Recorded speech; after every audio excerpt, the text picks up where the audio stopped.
Wednesday. It's Tuesday. Wherever you are, however you may be joining us, thanks for making us part of your day. You guys are stuck with just me today, so I apologize in advance. It's just me. We're going solo. How is everybody? Good morning. Gifts are on, son of a bitch. All right. What is that static all about? Turn that down. There we go. That's better. That is much better. As I said before, it's just me. It's just me today. Take two. Take three is not too bad. We might get to take three. Just me this morning. Felice has the day off, so we're gonna go. I would love your guys' help today. I would love your help in bringing up opposition. I am not a great researcher. I did come across an incredible thread that I'm going to cover today. But if you guys want to farm opposition, that would be absolutely delightful. Let me get my phone up here for gifts. Just a reminder that we are still participating in CoinCot. 2 more days. On a normal year, we would have 1 more day, but leap year, you know. So we have 2 more days of CoinCot. We will not be accepting gifts, but we do through Cash App, through Venmo, and those are right there. There's the Venmo, there's the Cash App, and the PayPal tip jar is in my link tree. So you can find that there. Let me make sure I got everything here.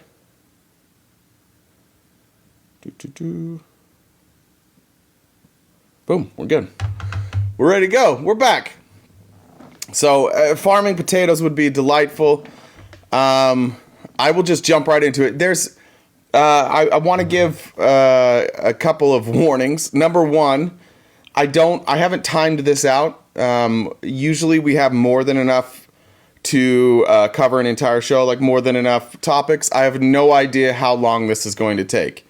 It may be less than the 3.5 hours that we do every day. Did I do that math right? 2.5 hours. Yeah.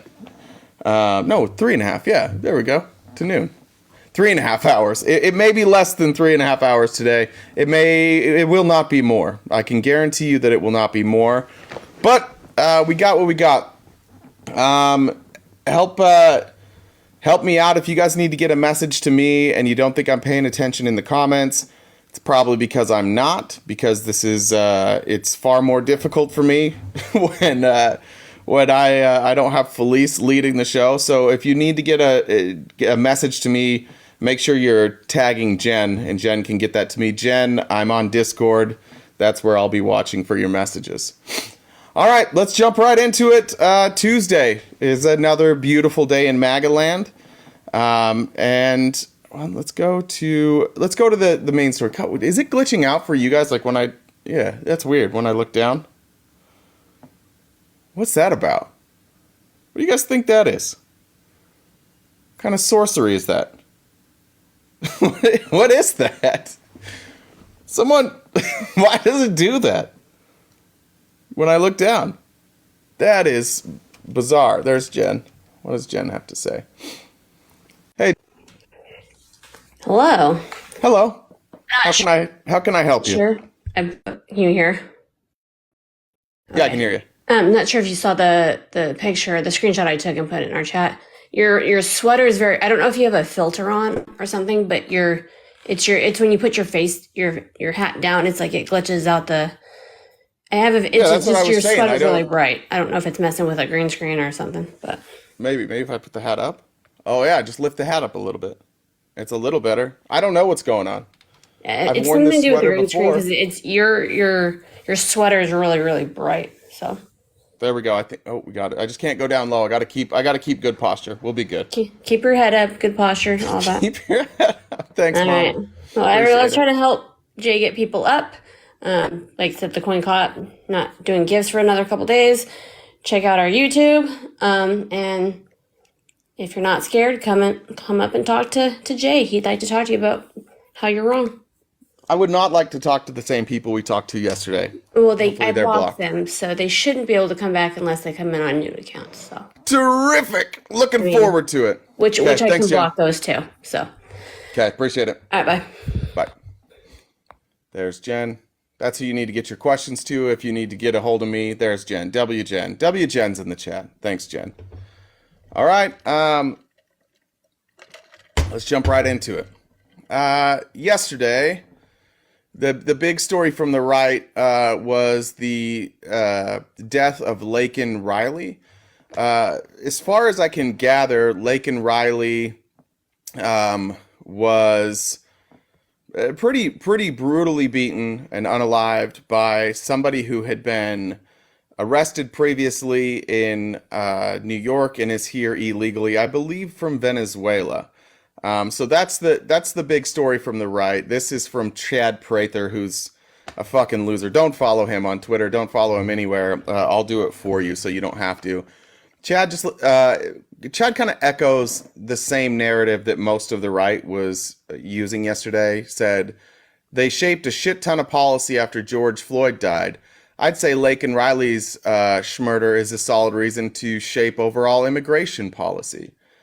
And this is something that you saw, like if you've seen right-wing videos at all yesterday, this has been nonstop. Like any chance the right has to smear George Floyd and to smear Black Lives Matter, they will. Obviously, this has nothing to do with Black Lives Matter, and these scenarios aren't similar. When it comes to George Floyd, what happened with George Floyd was law enforcement, the people we pay, the people that we choose to protect us, unaliving a member of the citizenship or the citizenry.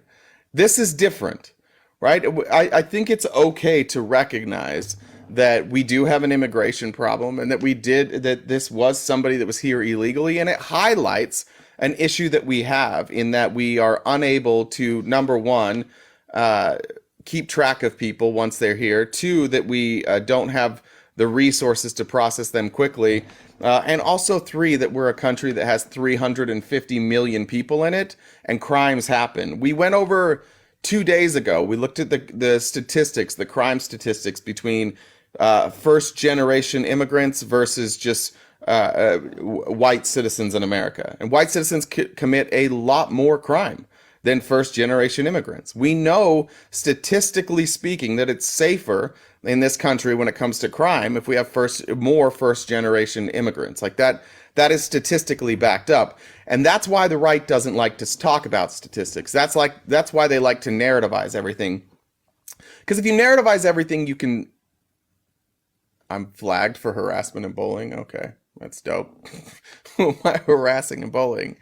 There we go with we're already getting reported.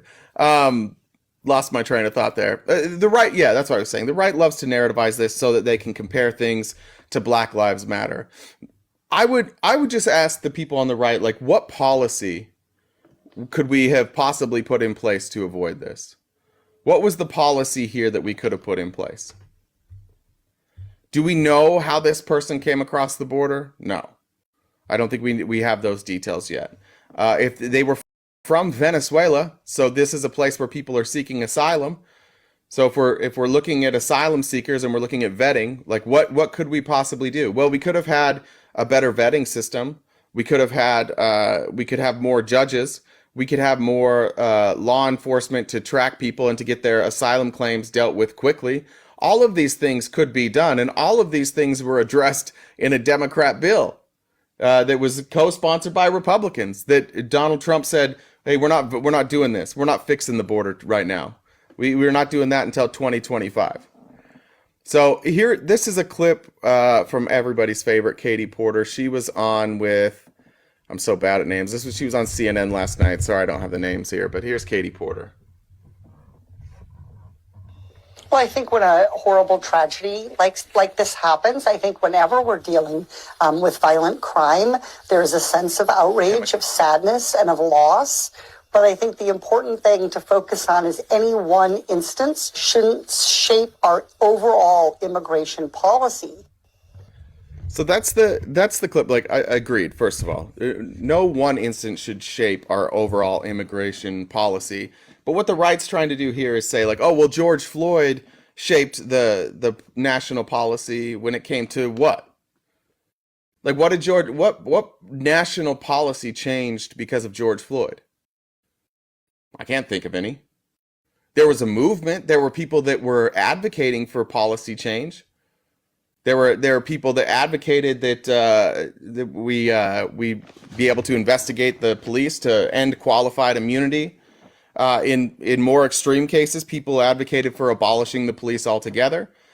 People advocated for defunding the police, which obviously is different than abolishing the police. There were a lot of ideas, but did we ever shape our policy based on George Floyd? And secondly, here's another part that the right loves to do. They love to take somebody like Laken Riley, and they love to grandstand on the death of somebody, which is in and of itself gross. But what they do is they'll compare Laken Riley, and then they'll bring up the criminal record of George Floyd, or they'll bring up the fact that during George Floyd's autopsy they found there was fentanyl in his system, and I think some other drugs as well. And they'll bring that up and they'll say, this is the left's hero versus this is the right's hero. First of all, these are nobody's heroes. Laken Riley, George Floyd, they are not heroes. They are victims, both of them. And to say that we can't celebrate a victim who may have a criminal history, or not celebrate, but highlight a victim because they might have a criminal history or because there's drugs in their system is crazy. Like, do we have the autopsy report of Laken Riley? Are we going to go over that? No, we don't need to. We should never go over that autopsy report with anything. Like, we saw the crime that was committed. It was heinous. I don't recommend looking into the details, like if that's something that's triggering for you, but looking into the details of what happened to Laken Riley is absolutely heinous. It would not matter to me one single bit if it turned out that Laken Riley had 25 shoplifting charges, or if Laken Riley had some sort of illicit substance in her autopsy report. Like, I would not care. That would not change the fact that the crime that was committed was heinous here. And I think that that's what's, to me, like, overall, going through Twitter yesterday, that's the sad part of what the right is doing, is that we're so far removed from reality with this modern MAGA party. This, again, the party of crime and the party of open borders. The party that is keeping our border from being fixed right now. The party that is openly supporting a criminal. Like, these are the people now that every single day want to talk to us about the border. They want to talk to us about what laws should or should not be on the books. And they live in a different reality. And I don't mean a different reality as in, like, their views shape a different view of the world. I mean that they're talking about things that don't exist. Did you see the extreme protest in DC? I did not. I don't know if that is if that's tongue in cheek or if that really happened. Let Jen know if that's real. I can look that up while we're going. If there are things you guys want to add context wise, by all means, send those to Jen. I'd be happy to cover those. So you're very bright in color. All right. Hey, AJ, on to the next. Anyways, that's what the right is trying to do. I don't want to speak for the parents. For me as a parent, if Laken Riley was my child, I would prefer that people don't only remember her name as somebody to be politicized. That's what I would prefer. I have no idea what if her parents have said anything, but just for me personally, that's not how I would want my child memorialized. All right, now I'm going to talk about my favorite person in media, and the best journalist out there. Jon Stewart has decided to continue his assault on Tucker Carlson, and it continues to be beautiful. Here's Jon Stewart on Tucker Carlson. Our leaders. That's how I feel anyway. Radicalized. Radicalized. And it will radicalize you unless you understand basic economics. See, $104 for groceries sounds like a great bargain unless you realize Russians earn less than $200 a week. But that's the kind of context that what did you call yourself earlier? A journalist would have provided. But here's the reality. You know all this because you aren't as dumb as your face would have us believe. Perhaps If your handlers had allowed, you would have seen there is a hidden fee to your cheap groceries and orderly streets. Ask Alexei Navalny or any of his supporters. In Vladimir Putin's Russia, political repression is everywhere. And hundreds have been arrested for daring to honor Navalny so publicly. Right. Because the difference between our urinal-caked, chaotic subways and your candelabred, beautiful subways is the literal price of freedom. But the goal that Carlson and his ilk are pushing is that there's really no difference between our systems. In fact, theirs might be a little bit better. The question is, why? Why is Tucker doing this? Here's why. It's because the old civilizational battle was communism versus capitalism. That's what drove the world since World War II. Russia was the enemy then. But now they think the battle is woke versus unwoke.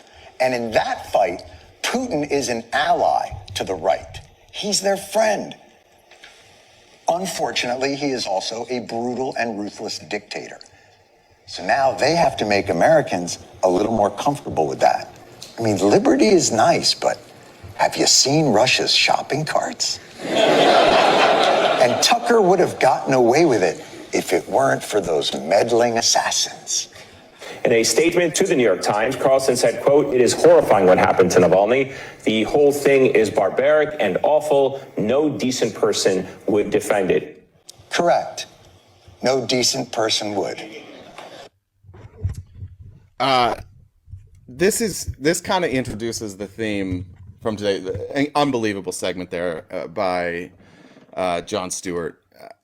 Tucker Carlson. I don't know if Tucker Carlson recognizes the impact of what he's doing, and I don't think that most Republicans, most that will come up here, the people who are still supporting Donald Trump, I don't think that most actually understand the implications of what they're doing. I have to have reading glasses on today because I'm going to do a lot of reading. Ooh, they're a little smudged.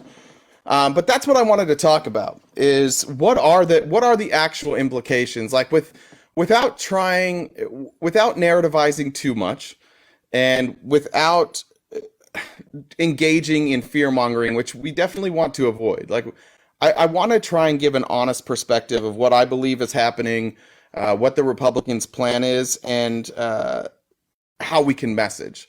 So there we go. Now I see beautifully. So I was on Twitter yesterday, and I came across a thread from, let me get my notes up just so I get these names right, from Jenny Cohn. If you want to follow Jenny on X, Twitter, whatever, son of a, oops, 1 second. I don't know how that works. There we go. If you want to follow Jenny on X or Twitter, it's JENNYCOHN at Toad, TOAD.social. That's her name, or Jenny Cohn 1 at JENNYCOHN 1. So if you search her by name or just by handle, that's where she is. You can follow along with this thread today if you'd like to. But I thought what she did was incredible. And then I went and I found parts of other threads that she had done previously. And I have not seen reporting better than this. So this is going to take up most of our time today, but let me pull it up here. Sorry about that, being a little slow. Any news on the mod debate? She did message me, I saw right before I went live. She suggested, where we had left it was we were trying to figure out a moderator. A lot of you guys messaged me ideas for moderators. Unfortunately, most of the moderators that you suggested are left-leaning people, and many of them I don't think would want to moderate a debate because they themselves are debaters. She suggested Jesse as a moderator. If you guys don't know Jesse, I'm trying to remember, like Booga, Jesse Booga or something like that. Jesse is consistently on Mod's show, but is left-leaning. I like Jesse. I think that might be a good. I think that might be a good option of somebody who could moderate. Again, if you guys have other people that you would suggest that I might know and that Mod might know, so we can make that decision, feel free to DM those. But yeah, Booga Goon, that's who it is. I think he would be good. He's actually invited me. That's who usually invites me on Mod's show. I think he's a moderator for her. And he will regularly step in and make sure that both sides are being heard. So that might actually be really good. I like Jesse too. So I think that's probably where we'll go. I'll talk to Mod when we're done with the live today, and I'll have better answers for you. But I want to go to Jenny Cohn and her thread. Let me get to number one here. All right. So Jenny Cohn starts off, she says, "Told you, Heritage is the lead organizer of Project 2025. That's right, we're going to talk about Project 2025 today. And that's mostly all we're going to talk about today. But in a way that I don't think many people have covered it. In a way that exposes exactly who is behind Project 2025, some of the history, some of the things that those behind Project 2025 have advocated for before, and then linking them to the things that are happening now. I'm telling you guys, like, this may not be the most exciting live, and I may not be the best orator to give this to you, but this work by Jenny Cohn, and if you can support her, do. I believe she has a blog. I know she takes donations. This is some of the best reporting I've ever seen in my entire life. And it's done on a Twitter thread, which is crazy. God bless America and God bless technology. But she starts by saying, I told you, Heritage is the lead organizer of Project 2025. They want the next Republican president to give them control over approving and withdrawing approval of drugs. They're coming for birth control via the FDA, regardless of the courts. Now, this is different. This is a different way that I've seen people cover Project 2025, including myself. I think my vision of Project 2025, or my interpretation of Project 2025, has largely been based on the fact or surrounding Donald Trump and what Donald Trump wants and what Donald Trump is going to do. What this clearly lays out is that Donald Trump is not really that interested in choosing his policy. He's not really that interested in anything but power. And this thread is going to show you how it may seem to Republicans that Donald Trump is pulling the strings, but indeed it's not. Again, the name is Jenny Cohn. It's at JENNYCOHN1. For those of you that have a computer or something in front of you, you can follow along on this thread on Twitter. I messaged her this morning. I let her know that I was going to use this. I've also invited her to come on the show. She'll get back to me on that, but she knows I'm using this, and I want to make sure she gets credit. So this, the first thing, and unfortunately I don't have visuals, so I'll try my best to explain what the visuals are. This is a tweet from the Heritage Foundation on May 27th of 2023. This is a quote from, I don't know her name. We'll get to it, but Heritage Foundation retweeted it as an endorsement. "It seems to me that a good place to start would be a feminist movement against the pill and for returning the consequentiality to sex. Conservatives have to lead the way in restoring sex to its true purpose." Its true purpose. Understand, Project 2025 is not just legislative. This is a vision of instilling, not restoring. They say restore a lot, but what they actually mean is instilling Christian nationalism back into this country, and ending recreational sex and so again, restoring sex to its true purpose, procreation, right? Ending recreational sex. Excuse me?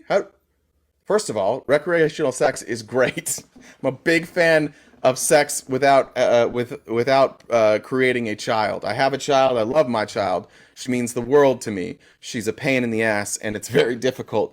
And I don't want to think that every time I have sex, I might have another child. I can't support as many children as many times as I want to have sex, right? Like, I'll get into some theories of my own on this later. And then the senseless, look at the terminology here. Senseless use of birth control pills. Senseless. What the fuck do you mean by senseless? These people who can't afford to have children or don't want to have children, or for some women, I know that hormonal birth control can. Oh, sorry, my dogs are barking. Can help your body deal with. I'm not even going to speak on that. But hormonal birth control is a benefit to women. Somebody else should explain that, not me, and mostly because I can't. Now, it's important to remember who they're partnering with, who the Heritage Foundation is partnering with, and who is included in coming up with these ideas from Project 2025. One of their biggest contributors, sorry, real quick, well, my dogs get let out. Girls, sorry about that. Turning Point USA partners with Project 2025. In fact, they are one of their biggest donors. They're one of their biggest contributors. This is Alex Clark. If you don't know who Alex Clark is, she works for Turning Point USA. She is, best I can explain, she's a Kimberly Guilfoyle wannabe. But here's her speaking at a Turning Point USA conference talking about the FDA. Oh, by the way, did you know that birth control is a class 1 carcinogen?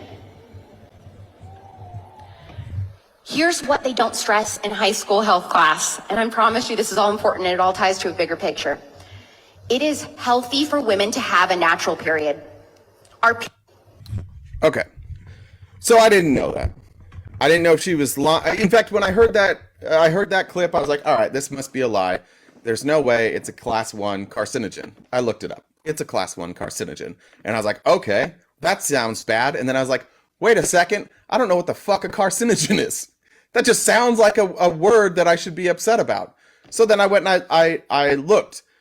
The reason it is a class 1 carcinogen is because as your body produces progesterone and estrogen, that can lead to cancer, right? That can lead to increased rates of cancer. It's also important to have, as somebody who was married and had somebody who dealt with postpartum, and we went and we checked levels. Like my ex, she was prescribed progesterone. She was prescribed estrogen, right? The context matters here.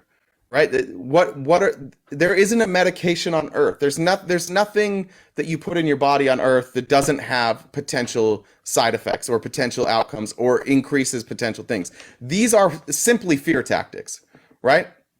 Burnt steak has carcinogens. Thank you, Joyful One. Water. Look, talk to me about water and Flint. Can you drink too much water and it causes you to unalive? Yeah. Literally everything potentially has a problem, but water's a good one there. Like that air in certain areas, true. Too much carbon dioxide can be a problem, right? So this starts the fear factor or the fear mongering, and this is what they do. Like they use that worked on. I need to be clear that video worked on me. I'm not a woman. I don't understand how this shit works. I've never taken birth control. That worked on me. I had to take steps to figure out why it was working on me, and then I figured out. But when she said class 1 carcinogen, my initial thought, and this is how I'm telling you, if I'm thinking this, Republican men are thinking the same thing. I just don't think they're going far enough. Like they're not going to do any more research. But there are going to be thousands of people who see this and they hear birth control is a class 1 carcinogen, and they are going to repeat that to their friends, and they are going to spread that message. A quick Google search, a little bit of Wikipedia will tell you that if you fact check this, it's not quite as scary as they make it seem. Moving on, this is from Jenny Cohn in earlier in February. Project 25 may pave the way for the Christian right to remove birth control from the marketplace entirely, because the plan specifically targets HHS, Human Health Services, which includes the FDA, which is responsible for approving both drugs and for withdrawing drug approval. This is from her Substack, which let's pop that up. I've subscribed to her Substack. I highly recommend it. Now, this Substack here lays out the new apostolic reformation. If any of you guys don't know, the new apostolic reformation is, I want to say it's Southern Baptist. I'm pretty sure that's the denomination that they're part of. The apostle, I guess they call him apostle. I don't know what that. I know what that means in Mormonism. I don't know what that means in the new apostolic reformation. But Jim Garlow is going to release a book in 2024. In 2016, he put out a book called Well Versed.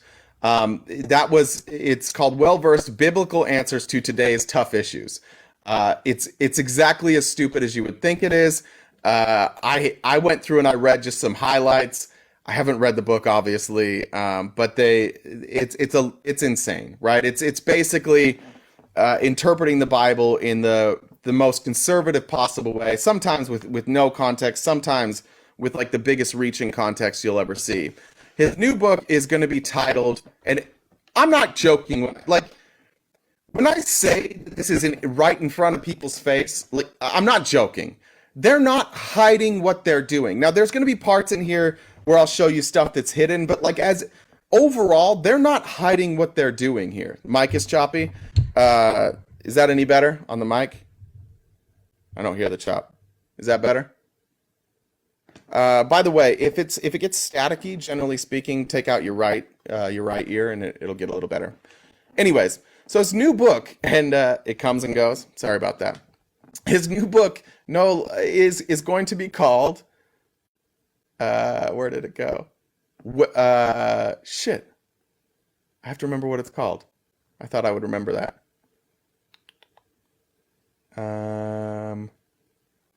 Holy shit. Where is it? I'm so sorry. Reversed. That's what it is. It's called Reversed. Okay. Keep in mind, we're talking about, and this is going to address certain things. It's going to address sexuality.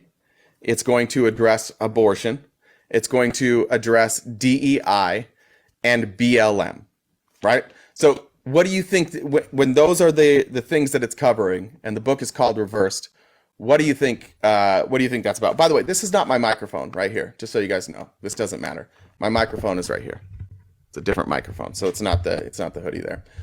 In addition to his new book, Garlow will also publish a youth, children's, and coloring book version of Well Versed.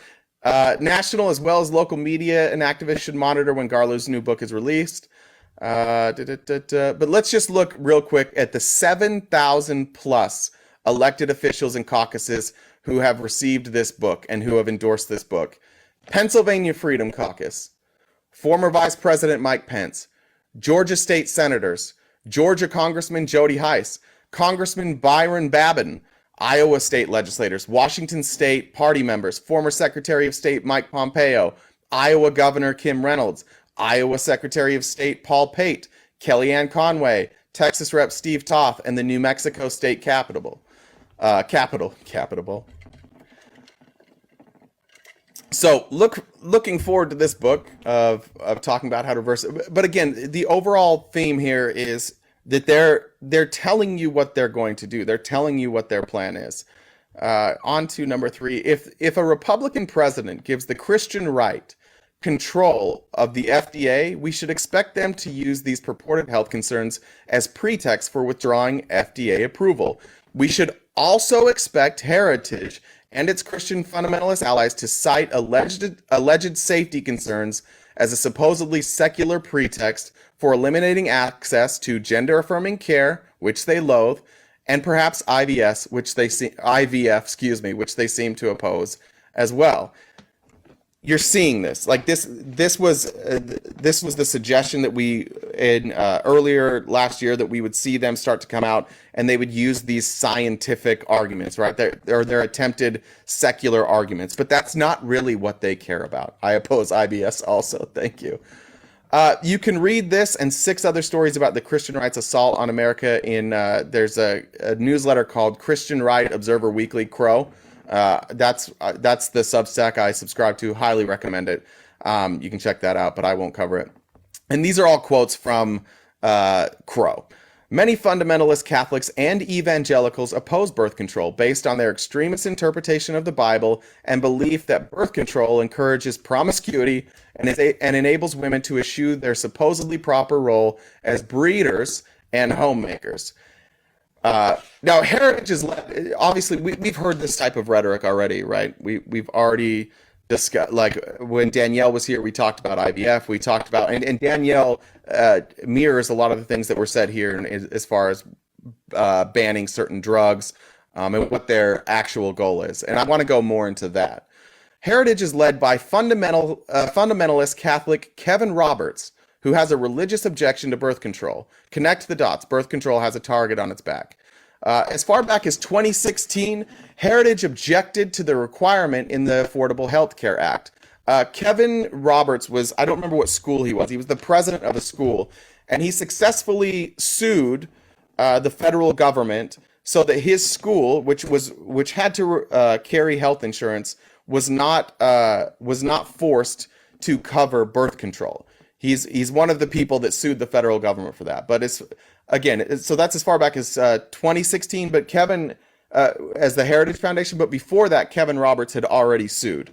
At the time, the AHCA included no religious belief or moral objection exceptions to this requirement, but such exemptions were added in 2018. In 2015, Heritage President Kevin Roberts similarly challenged this aspect of AHCA. Where did number 4 go? Did I lose number 4? 5, 6. Let me go on. Why did I lose that? There we go. What in the world? Sorry, guys. X doesn't want me to cover this anymore. What's X doing here? They just removed the whole thing for me. What in the hell is going on? Sorry about that, guys. Let me refresh. I'm hoping X didn't take this down.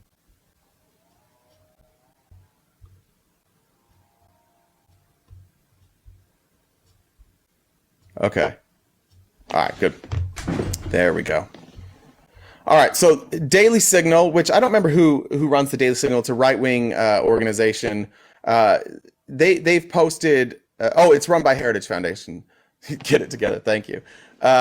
Yeah, I was on the wrong page. I apologize. Where's the smart and funny host today? She's not going to be here today.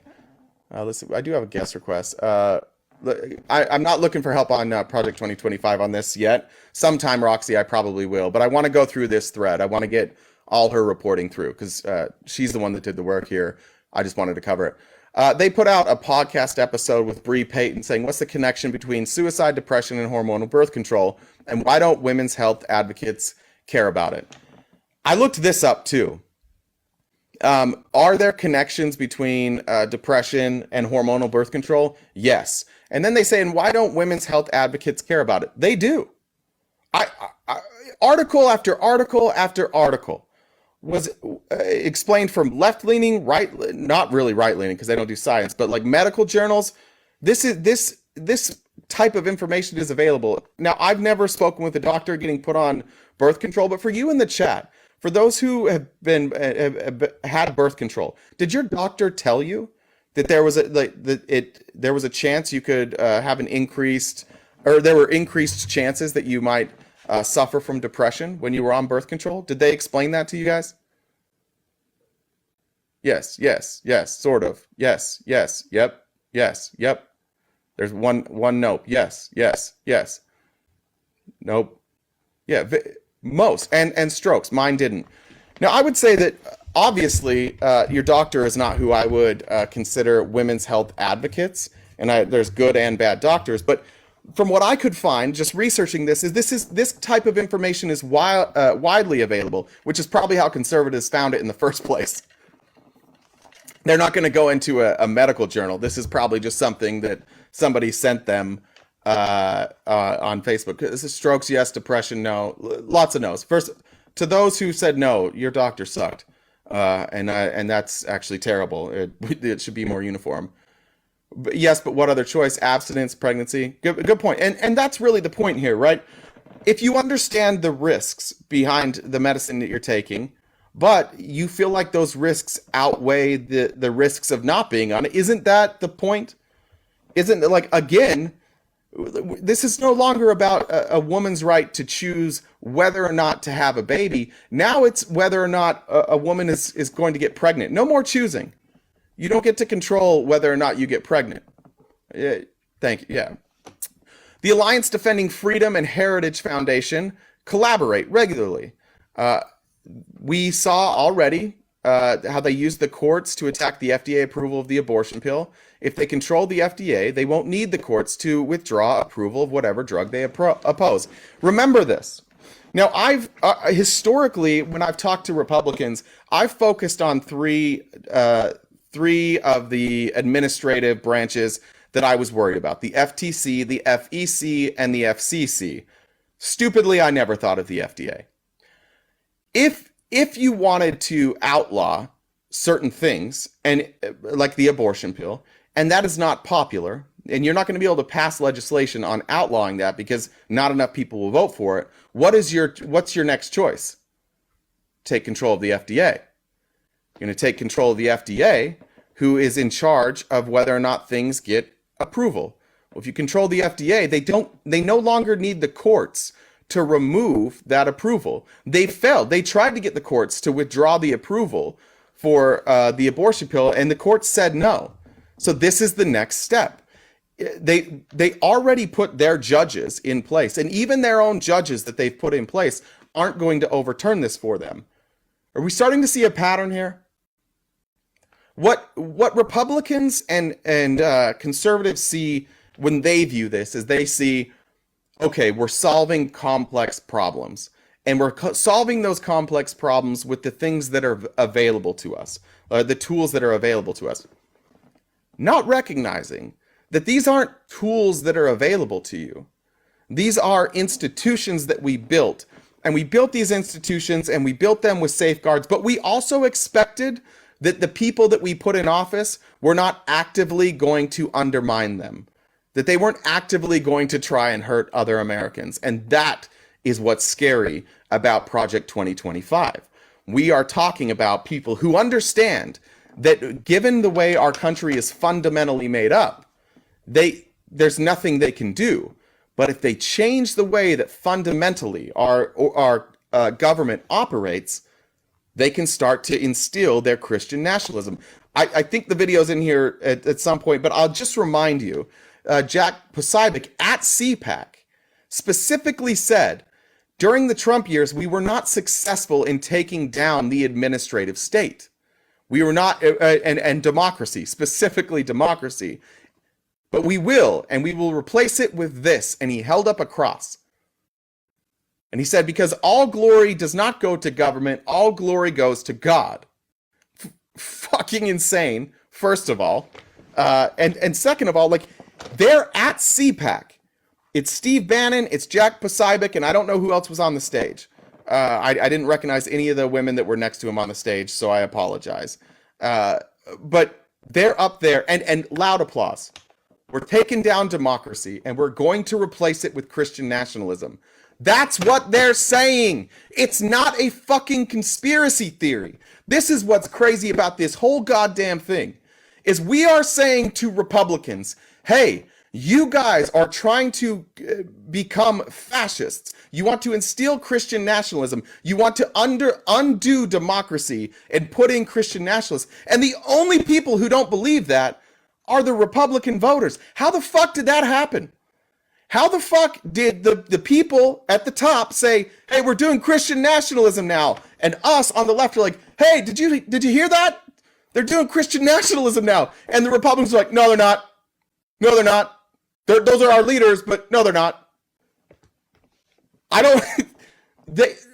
Republicans are so conditioned to not believe anything that the left is saying and not believe that they're not the party of the Constitution, that when their own leaders at CPAC and their own leaders who are clearly creating the agenda for Donald Trump are saying, no, we don't want democracy anymore. We want Christian nationalism. They're saying it. And Republicans are like, nah, that can't be it. July 21st, 2022, there was a vote in Congress.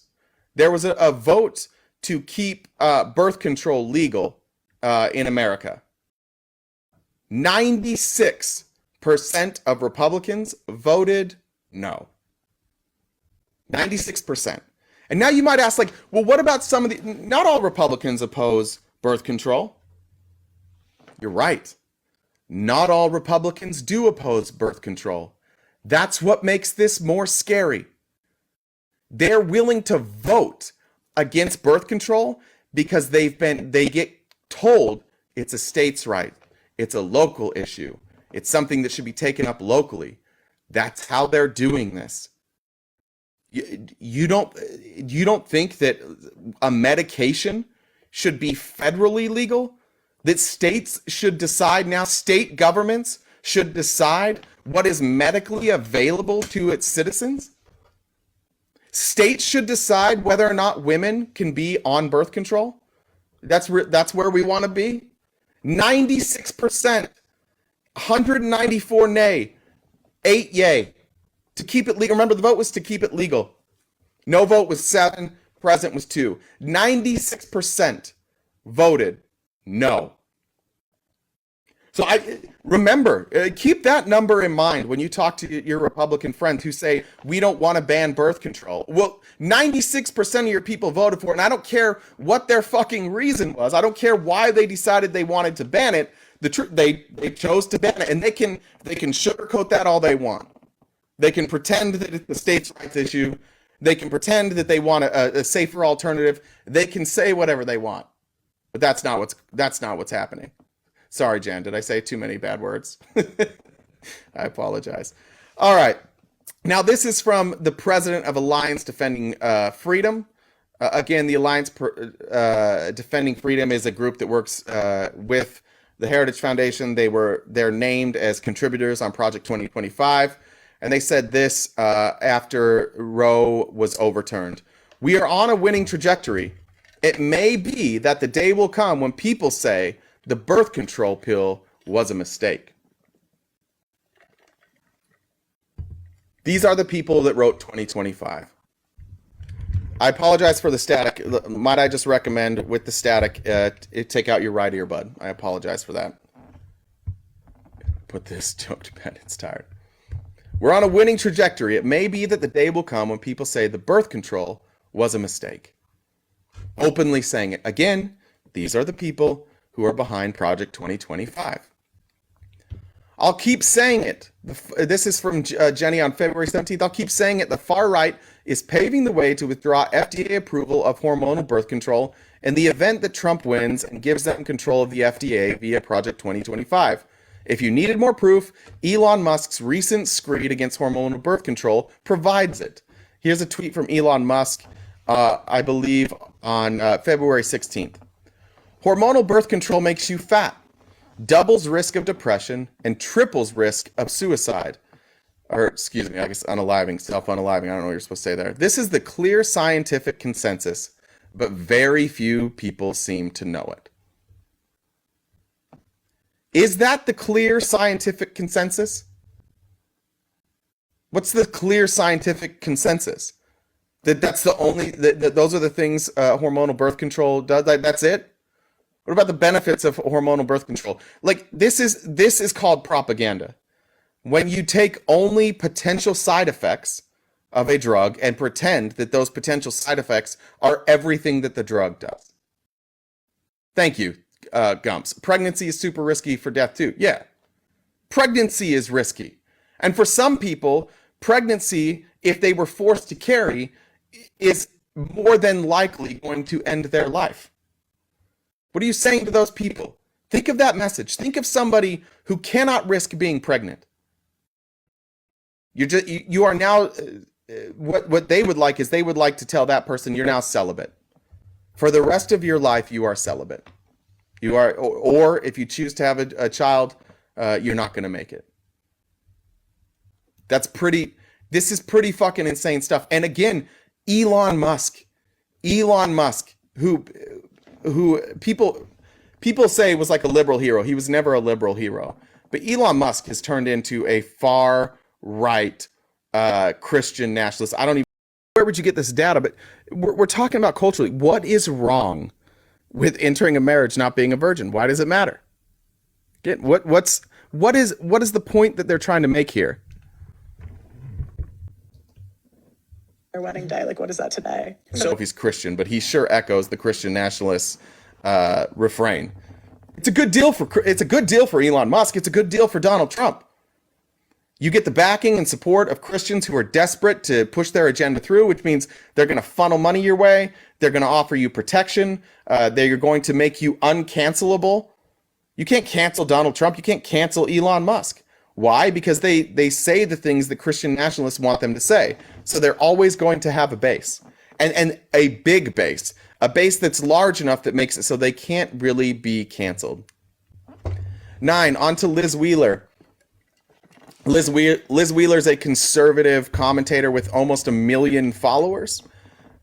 She is putting out content day after day, and you'll see this by Republicans. And I think Jenny just wanted to point out that rather than saying hormonal birth control, we're now saying chemical birth control on the right.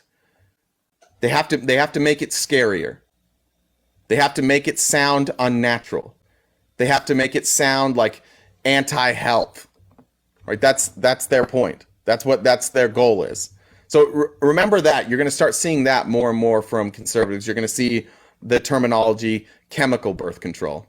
And again, I know I'm not the expert on this, and I know that most people in this chat know more than I do about this. I'm just reporting on her reporting. So if there's stuff that context I'm missing, I apologize. For me, not understanding what this, or not having at least an understanding of how people would feel, women would feel this is a direct attack on them. I do think that the reporting and showing how these Christian nationalists are trying to take over is really, really important. 8, Charlie Kirk, an evangelical extremist who we've covered recently. Like, Charlie Kirk is turning into an absolute menace and an unabashed white nationalist, Christian nationalist. Seems to be leading the messaging campaign against hormonal birth control. Again, Turning Point USA partners with Project 2025, led by the anti-contraception crusader Kevin Roberts, which wants to control the FDA's drug approval and withdraw decisions. Turning Point USA said National Geographic's Instagram post on birth control backfired spectacularly. It was an Instagram post about why women shouldn't fear hormonal birth control. And then like a bunch of right-wingers just went into the comments and like listed the side effects. That's it. And this was on Turning Point USA. This was a huge story for them. They'll turn anything into a huge story. Let me just tell you, if people are commenting negatively on a story, it's most likely because you've struck a nerve. And that's what happened here. 11, Heritage is led by fundamentalist Kevin Roberts, who again, that's the guy we discussed that's already sued, so he didn't have to provide birth control, who has who has a religious objection to birth control. Connect the dots. Birth control has a target on its back. I already read that one. That's why this got backed up. 12, from Jennifer Gunter, the birth control pill contributed massively to the economic gains achieved by women. So I could see why misogynistic serial impregnators would be against it. First of all, tweet of the decade. Again, the birth control pill contributed massively to the economic gains achieved by women. So I could see why misogynistic serial impregnators would be against it. That's an important point. As we evolved as a culture, as somebody who has a daughter, I want my daughter to view herself and to view her life as her life. Doing what makes her happy, making mistakes. Choosing things that she thinks will make her happy and ultimately won't, and learning from those mistakes. And it's my role just to simply be there as a support system and where I can to guide, right? But I don't want my daughter living in a world where she's an incubator. That's devastating to me, that mothers and fathers across this country are watching what's happening and supporting it. What kind of father can look into their daughter's eyes and say, you were meant to raise children. You were meant to birth and raise children. But I want to be a doctor. Well, you can go to school. This is what happened in my community. All the girls that I grew up with, when they went to college, every one of them said the same thing. What are you studying in college? I want to become a physical therapist, or I want to become an accountant. Okay. But they would always add the caveat, but if I get married first, I'll just start a family. That's how we were raised. It's not, and the divorce rate from my age, it's been wild to see. I mean, it's my 20-year high school reunion this year. 20 years since I graduated high school.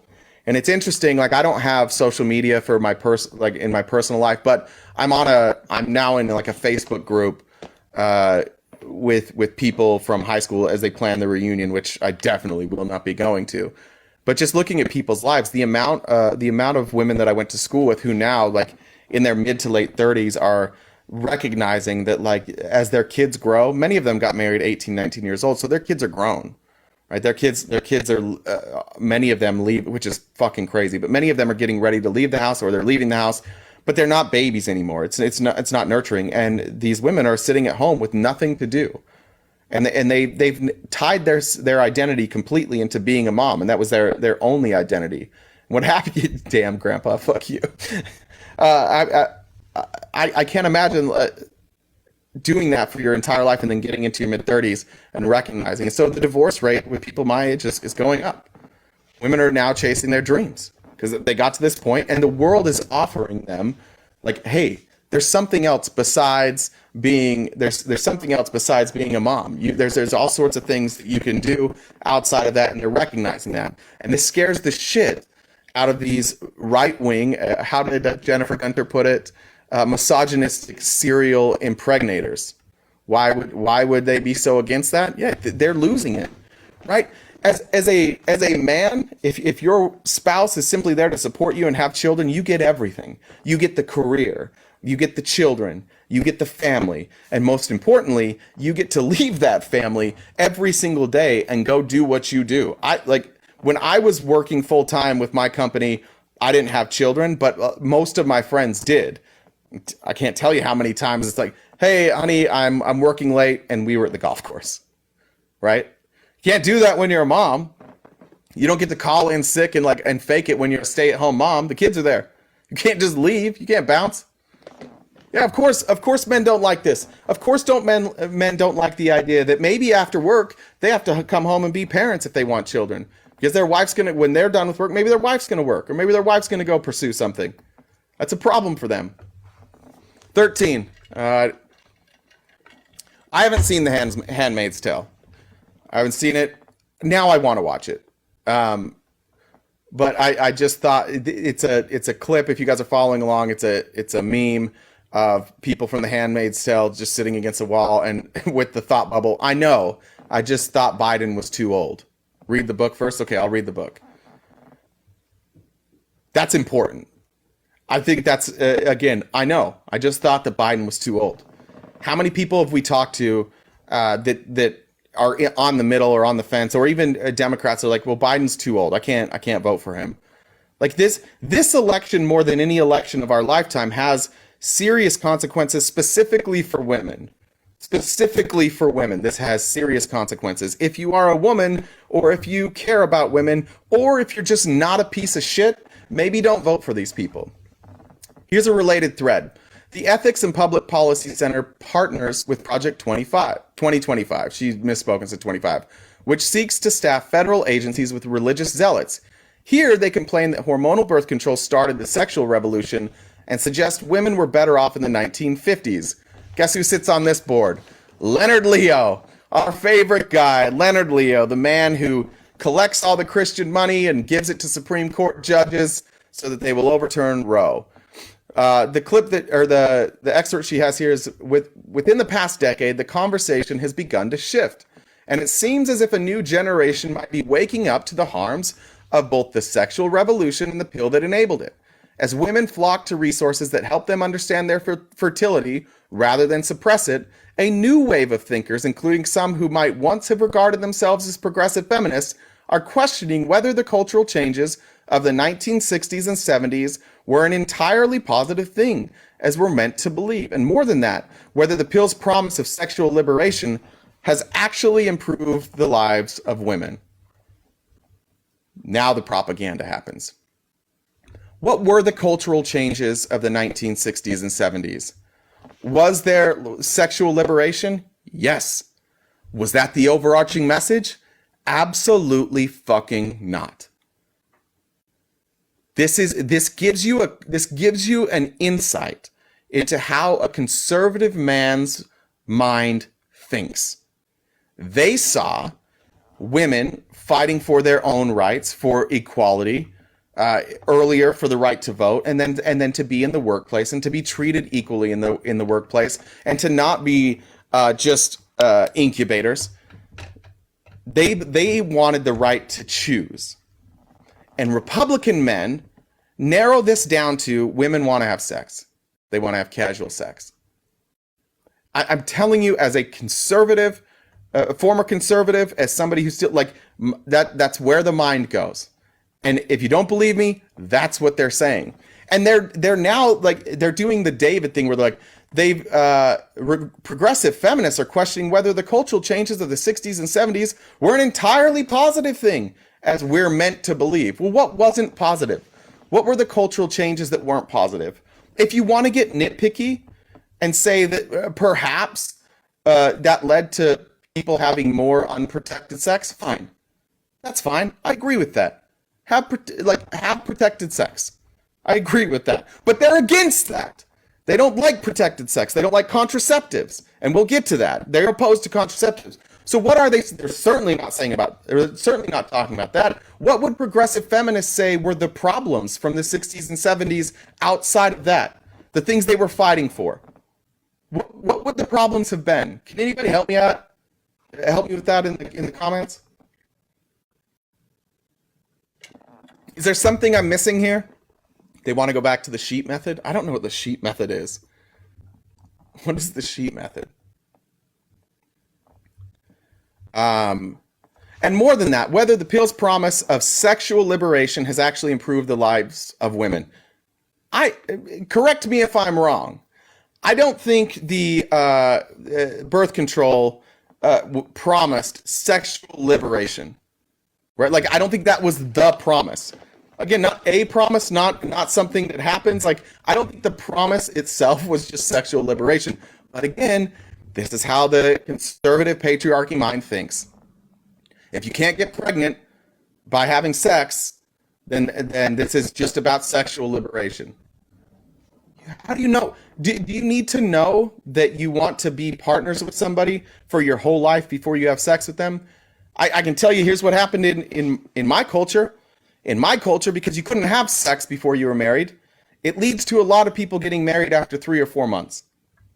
It leads to a lot of people, and by the way, in my culture, marriage was eternal, forever. Leaving that marriage was a sin. Leaving that marriage after you have children means that your family won't be together through eternity. Right? So what did that lead to? That led to people making really fucking bad decisions about who to marry because they could have sex. And frankly, like the demonizing of abortion meant that oftentimes when somebody did get pregnant, they just decided to get married. I saw my mom in here. I know she's in here, and so I want you guys to know she's here. I don't think she would mind me sharing this, but like that's what happened to my mom. My mom got pregnant. Dad was a douchebag. Dad wanted to fuck everybody, and he did. And mom got pregnant, and because they came from a very religious society, there was pressure to get married, and get married without telling anybody that they were pregnant, because that by itself is another sin and another can of worms. And then dad, while mom was planning on starting a family, dad's out there just doing what dad did, fucking the rest of the town. There's mom. If you guys want to see, hi, there's my mom. She's there. You guys can follow my mom. So then my mom, because of what she did and because of the culture that we grew up in, winds up in a situation where she's married. She wants to start a family, figures out she can't start a family because dad's a douchebag, and now she's stuck in a really awkward scenario. And fortunately for me, she didn't force me to be raised in that community, which would have been probably difficult for her and difficult for myself. She put me up for adoption. I was adopted by 2 wonderful people who raised and loved and cared for me and gave me a leg up in life and the opportunity to succeed. My mom and I, like I said, we reconnected. I don't know, it's what, 5 years ago now, and we're really close, really good friends, and I respect the hell out of her. But that's what they're advocating for here. We want to go back to that. We want to go back to no sexual liberation, forced pregnancies, forced family, forced marriage, all that stuff. 15, Vish Burra, who previously worked for Steve Bannon, I would not put that on my resume, and is the former director of operations for George Santos. What a fucking resume. Says it's based that Project 2025 provides a means for religious fanatics to remove hormonal birth control from the market. This is Vish Burra saying, absolutely based. All the MAGA staffing projects are honestly some of the best endeavors to come out of Trump's victory in 2016. Project 2025, American Moment, AFPI, New York Young Republicans, Manhattan Project, and CPI, all doing fantastic work. Make sure to get on their list and take up any training. Every one of these groups is advocating that the Republican give control over approving and withdrawing approval of drugs to the FDA and give it to these people who want to approve and get rid of all birth control, all abortion-related care. All that needs to be gone, and they can do that by taking control of the FDA. Remember, I want to keep harping on that. Like, this is the real danger. You can say whatever you want about, like, if Republicans get control of the House and the Senate, maybe that's their only chance. But don't you think Trump would veto it? What if they tried to protect abortion rights? You don't think Trump would veto that? Absolutely.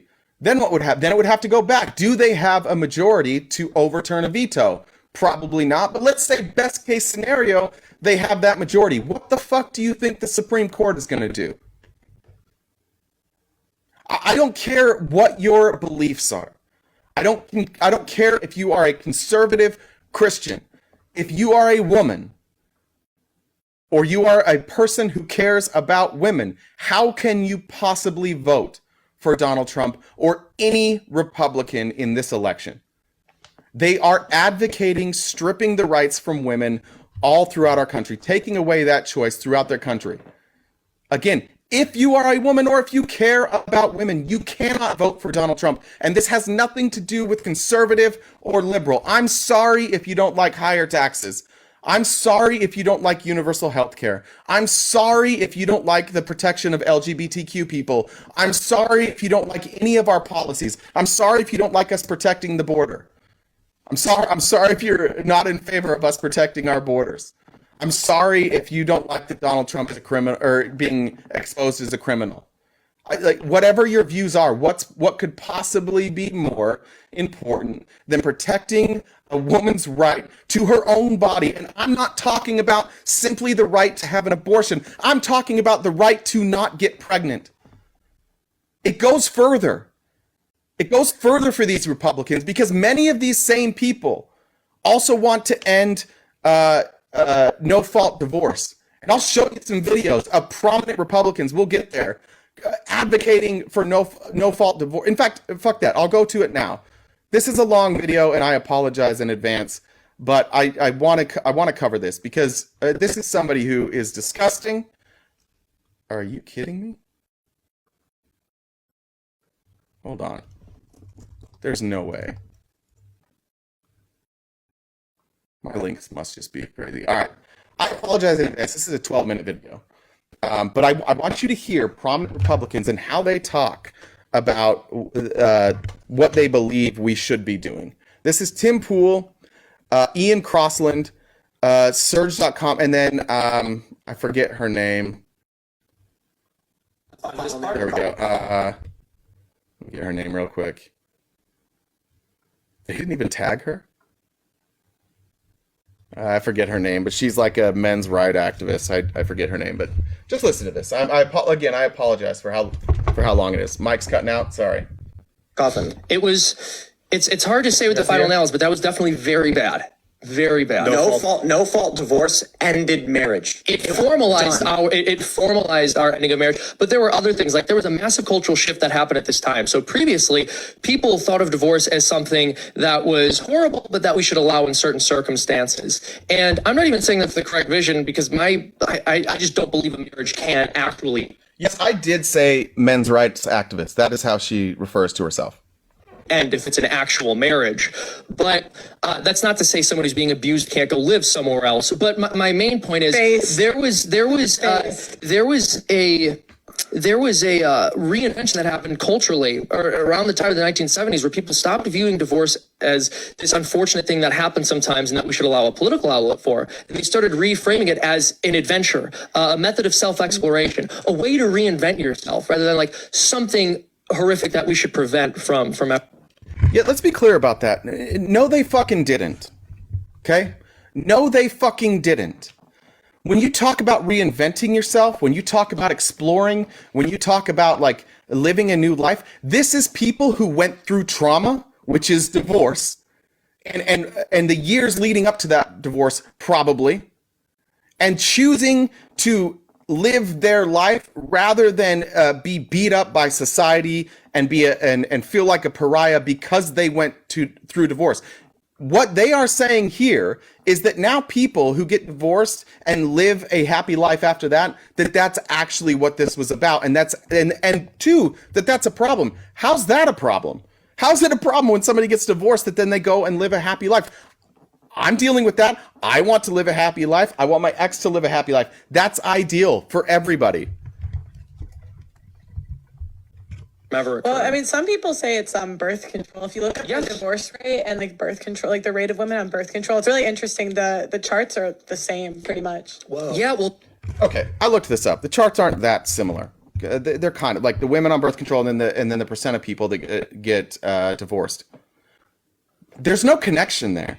In order for those stats to be anything more than a coincidence, you have to then connect which people are getting divorced. Is it the people on birth control? I doubt it, right? Like, I kind of doubt it, but there's no data. Like, she has no data to back that up. Men's rights activist, by the way. Well, it all plays a role. You could look it up and like put it on the screen. It's really interesting. It's like literally if you put them side by side, it's the same. I know that but I would smell say different. I would say like social media too. Okay. Just this is a guy who doesn't know anything about sex and has probably never had sex, but he heard something once and he decided to chime in. I just want you to hear, there's one guy that says something as she finishes up. I want you to hear what he says. The charts are the same pretty much. Whoa. Yeah, well, it all plays a role. You could look it up and like put it on the screen. It's really interesting. It's like literally if you put them side by side, it's the same. I know that but I would say different. I would say people smell different. Nobody pays attention. He puts up his hand. People smell different. This is the Tim Pool, Timcast IRL. I don't know what that's like social media too, because I think like because I mean you get like all these women that think they're hotter than they are because they have the simps messaging them every single day. Instagram filters. Yeah, so I think like it would be silly to not include that in like the destruction of the family. But also is that the destruction of that? Can't these women still hook up with those simps that are messaging them? What do you mean? Like, what about the fact that guys are hitting on these women is different from reality? Because it makes it a global sexual marketplace. So it's not, she doesn't just have access to the men like in her town, because before it's like the prettiest guy, prettiest girl in the town marry each other, whatever. Now it's like the men are competing with men from, Dubai, right. Like celebrities. Like how many women has, a celebrity like Drake slept with? I'd like to point out that everybody in this room, everybody with a microphone in front of them is single. Just want to point that out. And they may be identifying things that bother them, and they may just be blaming other things for why they're single rather than the fact that they're disgusting. We actually future wives, you know what I mean? We've talked a lot about this. Boy, does it trigger the feminists. I talked about how dating apps. That's basically caused major collapse, because what happens is It used to be that if you were a dude, you had access, men and women had access to their school, basically, the institution where they spent all of their time. So a guy is 18, he goes to college, and he has access to the women in the college network, which is mostly... Can we just point out that he doesn't meet women, he doesn't befriend women, he doesn't develop relationships with women, he has access to a pool of women. The college he's at, and then maybe the friends of friends. Yeah. But when dating apps emerge, all of a sudden, all of these, 18 plus young women have access to 25-year-old plus men who aren't in college, but have cars, have jobs, have salaries. And now the 18-year-old in college has to compete with a guy who's already got a career and is already established, and they can't. Yeah, I think it's... Okay, let me just tell you why that's goddamn stupid. Tim Pool has cars. Tim Pool has millions of dollars. Tim Pool is very successful in his field and is single. So I don't. That doesn't make any sense. It's really important that you pointed out birth control, because that plays a massive role in the way that we've been restructured in terms of our thinking about sexuality. So people used to recognize that the purpose of sex was unity and procreation, right? And you wanted to be with the person you were going to be with the rest of your life before you engage in that act with them, because... I'd like to point out, if any of you have read the book Sapiens, that this is absolutely untrue. For an overwhelming majority of time that humans have been on this earth, the idea of marriage, the idea of a two-parent household was not in existence. Generally speaking, people, you were in a tribe or you were in a pack or whatever you were, wherever you were, you ran with a community. And in that community, especially for the first thousands and thousands of years, people were not monogamous. They had sex with whoever, men with men, women with women, men with women, and when women got pregnant, the community raised them. The children didn't have like a mother. They had a community that raised them. It was liberated. Not only were people liberated to do what they wanted, but when children were brought into, you knew that those children were taken care of because the community took care of them. It was not on a parent or two parents. They didn't live in a capitalist society where you had to decide, you had to weigh those options, and you had to be worried about what happens if I lose my job 5 years from now. Can I still provide for children? The things that these people are saying is basically they're pointing out the problems that come about when you force religion and you force marriage and you force an ideology down people's throats, so much so that your society becomes restrictive to those who don't want to live within your constructs. And now that people are moving away from those constructs, that's where you're seeing this anger. It makes new people, and someone has to take responsibility for those new people. What artificial contraceptives made possible was a rerouting of our collective cultural thinking. Look, it's not 100% true. You're right. It's a good point, Galactic Macaroni. We had tribes, but we can track monogamy and marriage back to cavemen. However, and I'm not an expert on this, so you can correct me if I'm wrong, but this is all coming from me reading the book Sapiens a few times. Overwhelmingly, many societies did not act in that way. But it's true. You can track monogamy back. But again, even when monogamy and marriage went back to those tribes, they still collectively raised the children. They still collectively got the food. You still had a different type of community raising those children. But good point. Thinking about sexuality, which took it from something that was to be revered, that was beautiful, that needed social restrictions, and something that was just about the pleasure of the individual, and that only needed to be considered within the context of pleasure without actually considering its actual broader purpose, which is the creation of families. And of course, families are the building block of society. So when you corrupt people's sexual morals, you end up destroying the entire society inevitably. I mean, if you don't end up setting that train back on the rail or putting things back in the proper course, it all falls apart. You just can't do it. All right, let's talk about that. So if you allow people to be sexually liberated and choose what they want to do, it derails the trail, or the train from the tracks. What's the train? Christianity. What's the tracks? Religion. That's what they're talking about here. Life didn't come with tracks. Society didn't come with culture. We create culture. They're talking about a Christian culture that was designed and that they want to go back to. Now, again, 4 people here who are single, and all 4 of these people largely blame society for the reason why they're single. And so that's how you come up with these types of conversations. And, we recognize this economically. Whenever a marketplace is deregulated, we say, well, this is going to result in unbearable inequalities. All of the spoils will go to some small percentage of people who happen to have the traits that the market rewards. But then when it came to the sexual revolution, no one was willing to say that. Well, when it comes to the sexual marketplace, deregulating it is going to create unbearable inequalities. And in the end, people aren't going to be happy. Can we talk about self-reports of incels? We're now talking about sex as a marketplace. We're comparing sex to a marketplace and the availability of goods, and the goods is sex. And we've got 4 people here who aren't getting any sex, and they're like, well, it's not fair. All the hot people are having sex. Listen, ugly people, hot people, however you want it, everybody's having sex. The reason you're not having sex is because you're a fucking psycho. That's why. Like, there are people all over this world with varying degrees of what you would consider beauty, and we all see beauty differently, but there are varying degrees of how we see beauty. Tons of people are having sex. The ones that aren't are you guys. And probably because you think it's a fucking marketplace. Probably. Yet check that guy's hard drive. Absolutely. You were comparing sex to a marketplace, right-wingers. I get the feeling that if we made birth control illegal and made abortion illegal, it would cause devastation. Like, it would cause a bunch of spousal abuse. Like, a lot of the value of, I can't stand no-fault divorce. I mean, it makes me, I lost faith in marriage, basically. I have no faith in that institution because she can leave whenever she wants. But if there's stuff.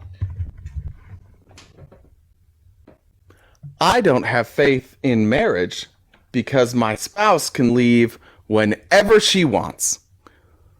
She doesn't have to just put up with me. I don't believe in marriage unless they are stuck. This is the same guy, by the way, earlier that, like, out of nowhere is like, they smell different. It's the same guy. Like, this is Tim Pool's producer. Oh, shit. Went too far. Hold on. Let me find that spot again. Son of a bitch. Sorry, guys. Let me find him. Where was he? Like, a lot of the value of, I can't stand no-fault divorce. I mean, it makes me, I lost faith in marriage, basically. I have no faith in that institution because she can leave whenever she wants. But if they're stuck, then won't they just be getting beat a lot? So if, this is the whole point of no-fault divorce. Good question. A person could get divorced if they demonstrated that there was some kind of abuse occurring, right? And this is part of what I was saying earlier. I believe marriage is lifelong, but that doesn't mean that you can't go live somewhere else if a person is abusing you, right? That doesn't mean you don't go you can go to the police. Yeah. Real quick, first of all, you have to prove abuse now. In order to get out of a marriage, in order for you to not be legally tied to somebody, you have to prove abuse, which is difficult to prove sometimes, right?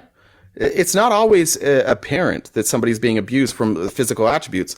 So what's the excuse? Well, just because you're married to them doesn't mean you can't go live someplace else. You really think? First of all, you really think that they're not gonna change that rule too? That they don't want to choose that rule? But again, this is Timcast IRL, 2 million subscribers on YouTube, one of the most powerful voices in conservative media. This is not some bullshit sideshow podcast that nobody listens to. This is what, when you go across the board of the people that debate Republican policies largely on TikTok, they're listening to Tim Pool. And the one thing too, they've expanded the definition of abuse so much that we don't even know what abuse is anymore. Like, it's not just like you can include like financial abuse, because I'm doing a divorce documentary, and so it's going into like basically men that get financially ruined by divorce. And the issue is like they literally like have expanded the definition so much to include things like financial abuse. So if I'm married and he says you can't spend $5,000 on my credit card, he's financially controlling me, and that's considered abuse. And no, it's not. Her name is Pearl. I don't know her last name. She's horrific. Her name's Pearl. You look her up. Type in Pearl, like men's rights activist. You'll get her name. First of all, it is not abuse to tell somebody. It is not financial abuse to say you can't spend $5,000 on your credit card. That would never, in no court would that be financial abuse. Financial abuse does exist. It does exist. But yeah, if you tell, like, if you're married and you guys your finances are shared, Dave Ramsey says that, just so you know, and somebody is overspending and you put limits on that, itself would not be financial abuse. Like, you really have to, in order for it to be abuse, you're going to have to show damages there, and you're going to have to show some sort of unfairness. So this is Pearl, again, men's right activist, single, like the ultimate pick-me, just the ultimate pick-me. Family court. So It's very sad. you need to give In the a US? percentage of your income? UK, US is state by state. Wow. So like this is based in the UK. Do you think Well, there's- words are violence now, so. Yeah, Yeah, yeah. exactly. Do you think there's faith in marriage? Do you have faith in marriage? Well, I don't think marriage is marriage anymore. Like I think that marriage, it's a whole different institution. It's basically just long-term relationships Yeah, nowadays. it's dating. I think there's truth in that. Yeah. Because like if you can get out, like how is it marriage? That's Like, I think- exactly. Yeah, if you can be free from not being forced to live for somebody or with somebody, what's the point? Yeah. I think the way Marriage doesn't exist in no-fault divorce. Yeah, I would argue that in the United States, our laws don't properly recognize marriage. Of course, I believe marriage still exists, but the way the culture understands it, you're not looking at actual marriages in a sense, because the person isn't truly saying for better or for worse, till death do we part. They're saying, I'm just going to do this for a while until I get bored of it. Like, if divorce is in your mind as an option, it's something you're willing to consider, and you're not saying there is no one else for me for the rest of my life or this person's life, then are you really getting married? There's in this. Yes. Yes, you are getting married. And by the way, sometimes the person you marry turns out to be a psycho. Sometimes the person you marry turns out to be abusive. Sometimes you make a mistake. Sometimes you fall out of love with somebody. That happens. Like, this is crazy. It is absolutely insane to me that this discussion is happening. That people think, first of all, they say get married young, have lots of kids, trap yourself. And if it's a loveless marriage, like, you can't leave, because you already said for better or worse till death do you part. First of all, who cares? Those words don't have to be uttered. Just so we're clear, at my marriage, those words were not uttered. These are just things that people say when you get married, right? What do you actually need to do to get married? Like, you sign a contract. That's really all you need to do to legally get married. You can go down to the courthouse, you can sign the contract, you agree to the stipulations of what it means to get married. There's laws on the books, you have to follow those laws. If you get divorced, there's laws for those. Like, that's all it really is. But the arguments people will go in order to, once again, this is all directed at women. Have you noticed that? Have you noticed that between these three men and this one woman, not once have they brought up men and how men are the problem in these in divorces and how men are leaving marriages? No, it's always the women. They're only focusing on women leaving the marriage. That's it. Let's keep going here. The service industry. I used to work as a waiter for like a decade. And when we would finish a shift, I'd marry the condiments. It'd be like, okay, take the ketchups and marry them together, which means mix. I'd pour one into the other, shake it up. You could never undo that. That mix is permanent now. One flesh. The two became one flesh. And what does a guy get out of marriage that he doesn't get out of a long-term girlfriend if she can leave? Half her money? Yeah, again, I think the... Like, what do you mean half her money? Yeah, that's confusing because women aren't supposed to work. That when he got divorced from Katy Perry, he didn't take anything from her because they're both super rich and he didn't care. Yeah. Well, I mean, but women get... Ironic to use Russell Brand as a person, as an example here, a person who is credibly and multiple times accused of sexual assault, by the way. The hero Russell Brand, like text messages of him admitting that he assaulted women. What a good guy. He didn't take any of Katy Perry's money. She probably had more money than he did, and he had a lot of money, and there were probably reasons why he didn't want to take that money. But that doesn't make him a good guy. money the majority of the time, so it's not like men get money out of it. Yeah, It's- more. Like I think women only get spousal support like 10% of the time. When it comes to child custody, women get the kids 90% of the time. Yeah. So it's really an unfair system. Go ahead. Totally agreed. So your question has two different answers, right? When you ask, what do men get out of marriage? Because in some sense, like, yes, when you're talking about our society, when you're talking about what we are calling marriage, I mean, because the institution has... If we're talking about what marriage actually is, it's a different question, right? I mean, because it's not moral to have sex with someone you're not married. So you shouldn't be having sex with someone you're not married to. In a culture where people are having sex outside of marriage, where they're living together when they're not married, you're correct that it doesn't seem from like a material perspective that anything is really added to the relationship by entering into a legal union with each other. Well, even when you look at purity and youth, like men don't even get that anymore out of marriage. Like in the UK, the average age of first marriage for a girl is 31. And when purity, like what percent of women do you think were virgins in 1920? Many more than today. 100 unmarried I don't know if it was 100, but it was. There's been surveys done, and many more women. I mean, you don't know. Like people can lie. Yeah, because if you were in the 1920s, one, who would lie or who would tell the truth if they weren't a virgin in the 1920s? Who would be honest about that?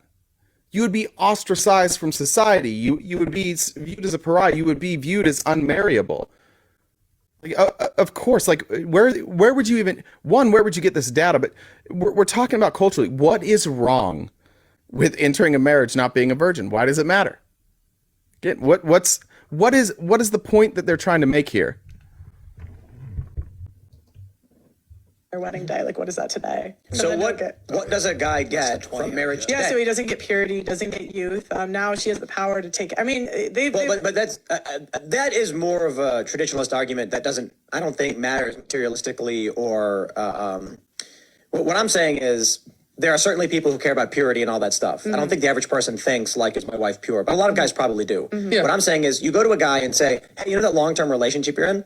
Yes. Why don't you get married? Okay. Why? Well, if you do, you open up the door to losing half of everything you own if things go bad and nothing else changes. And what does the woman get? Yeah. The woman gets half your stuff if she decides to leave at any point. Well, but this is also the point. All right, I'd like to also point this out. Tim Pool makes a shit ton of money. Okay, if you look at our economic system right now, if you look at our economic system how it is now, like most people getting married both have to work. Like I've mentioned this before, but there was an interview that I watched that somebody from I believe in Dallas, Texas. Both her and her husband made over $100,000, and they could not buy a house. They were unable to get a house, making over $200,000 a year, couldn't buy a house. So, looking back historically, why did women overwhelmingly not work? Because they weren't allowed to. There weren't opportunities for them. And it was possible to live on a single income.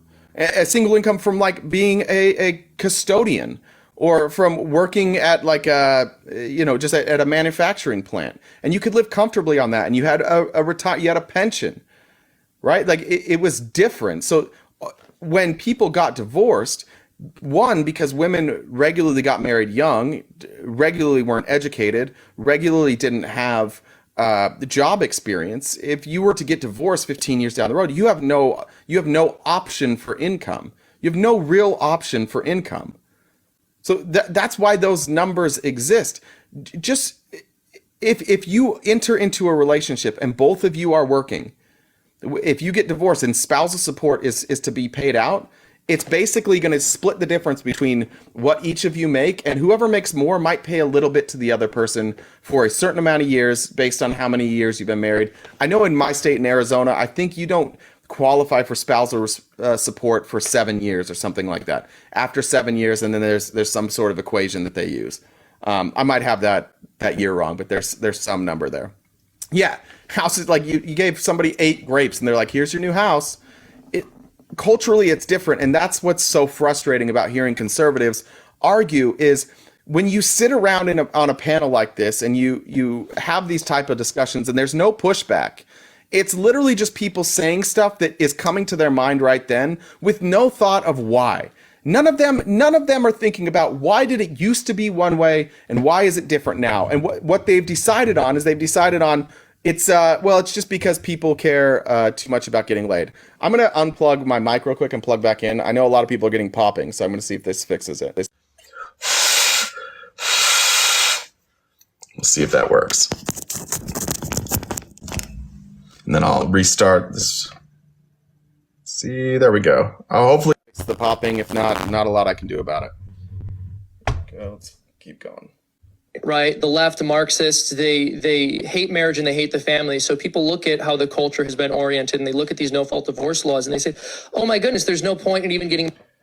I'd point out, Marxism has nothing to do with family. The left doesn't hate marriage. The left doesn't hate family. That's a nonsense thing. Again, because they don't have any real points here. So they just have to say that, like, we hate marriage. We're Marxists, which almost none of us are, and that we hate marriage. And that's what, so we're convincing everybody to have sex. It's like the dumbest shit.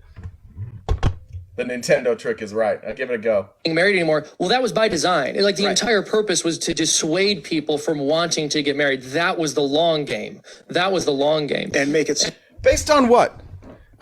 Show me that long game. Here's the thing that I'd like to point out. We can look at the rights plan. We're highlighting what the rights plan is. They're openly telling us this is our plan to force people to stay in marriages. I would like any of these people or anybody in the audience to point to me to a plan that was laid out by us leftist Marxists where we wanted to destroy the nuclear family, we wanted to destroy marriage, and we wanted everybody to just have sex and never have children. Just show me the plan.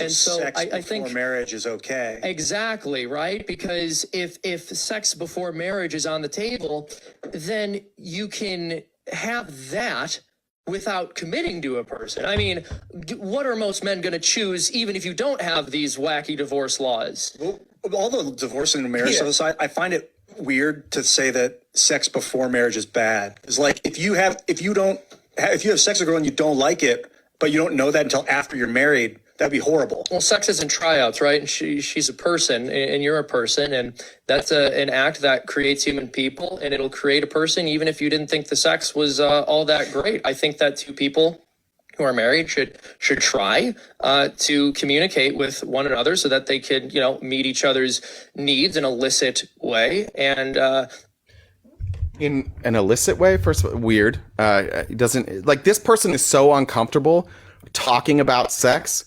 Do you think people that are raised this way are going to be able to effectively communicate to their partner their needs and their wants and what they like? Like, or have they been kink shamed their entire life? Have they been shamed about even discussing sex? Have they been shamed about discussing oral sex? Have they been you're not comfortable in these scenarios explaining the things that you like. Like, even myself, who I'm pretty open, and my ex also pretty open. We came from a very a very structured society where we were not allowed to talk about sex. That was a difficult part, and it's a difficult part for most people that grow up where I am, to actually have open discussions about what we like, or even to admit that things that we like are things that we like. I think we've created so many problems with no-fault divorce and the sexual revolution and sex outside of marriage to say that, a solution to that problem isn't good enough because it might interfere with some people's ability to have sexual pleasure doesn't really convince me. And it's not even about moral, good or bad. It's what outcomes does this have? And the studies show that the best outcomes are for two people that are both virgins.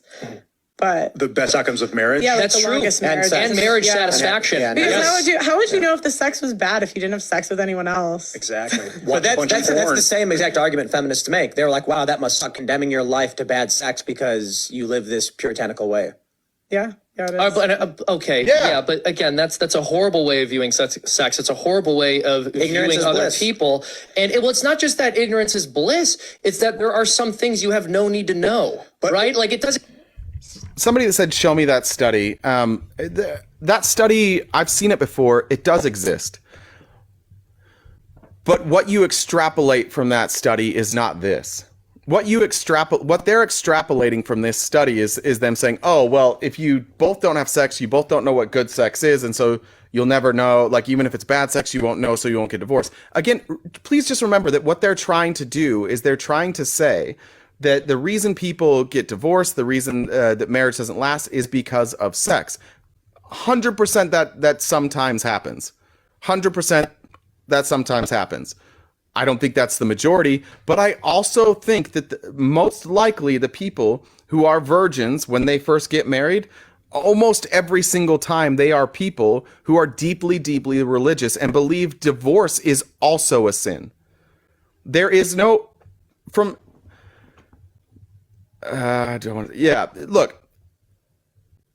many of us come from families where our parents clearly were not like great for each other. They may not have loved each other. They didn't show love for each other. They were in unhappy marriages, but they stayed for the children, right? That happens all the time. Or they stayed for their religious beliefs. Do I look at that as admirable? No. I look at that as programming, and I look at that as people. It's sad. In some cases, I would say it's cowardly, but I do not think it is admirable to stay in an unhappy marriage or an unfulfilling marriage. And what's sad is that's the way that the right approaches it. That being unhappy for your whole life, but staying married, admirable. Being unhappy and choosing to restart your life, be with somebody else or be alone and chase your dreams is something that should be frowned upon, right? Again, keeping in mind the guy that they love, their Lord and Savior, Donald Trump, he's been divorced twice and cheats on all his spouses and definitely didn't wait for marriage. There is some information that's not going to make you happier. There are a lot of things that all of us could know that we don't want to know because it would make us miserable. Yeah, but a 5-minute orgasm would be awesome. Like if you could have nonstop orgasms with your wife, like it's just you could do like 2 hours of tantric sex. Do you think with sex outside of marriage that's happening for people? Because the studies show that people rate lower marital satisfaction rates when they've had more sexual partners prior to marriage. Have you ever watched any romantic comedy? People who have had sex outside of marriage have lower sexual satisfaction rates than those who waited till marriage. Yeah, because they have something to compare it to. Okay? Like, it also doesn't mean that the person that you wind up marrying is the person that is the best, or it gives you the best pleasure in bed, right? There are other reasons you may get married. Like, sometimes the person who you had sex with that was maybe your most pleasurable experience was also a psycho.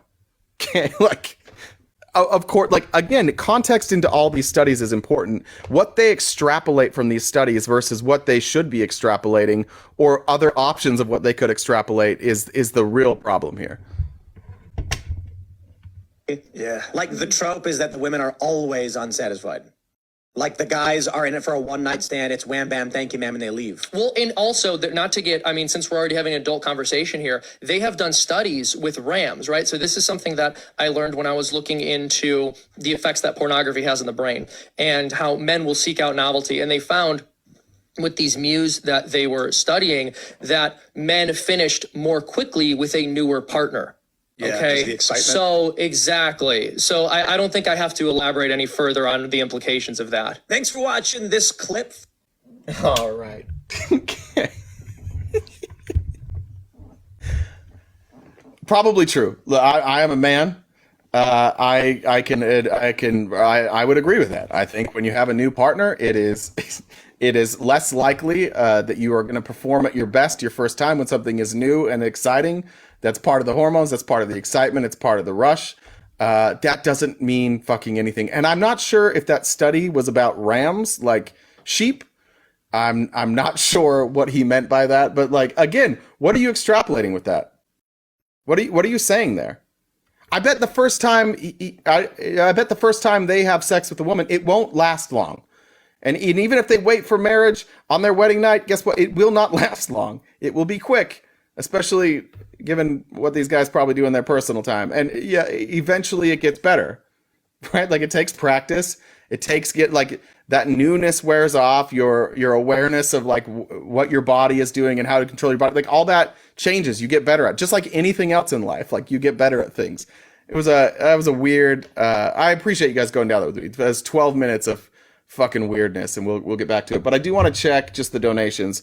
Once again, just a reminder, we are participating, and I say we, Felice isn't here today, obviously, but we are still participating in CoinCot.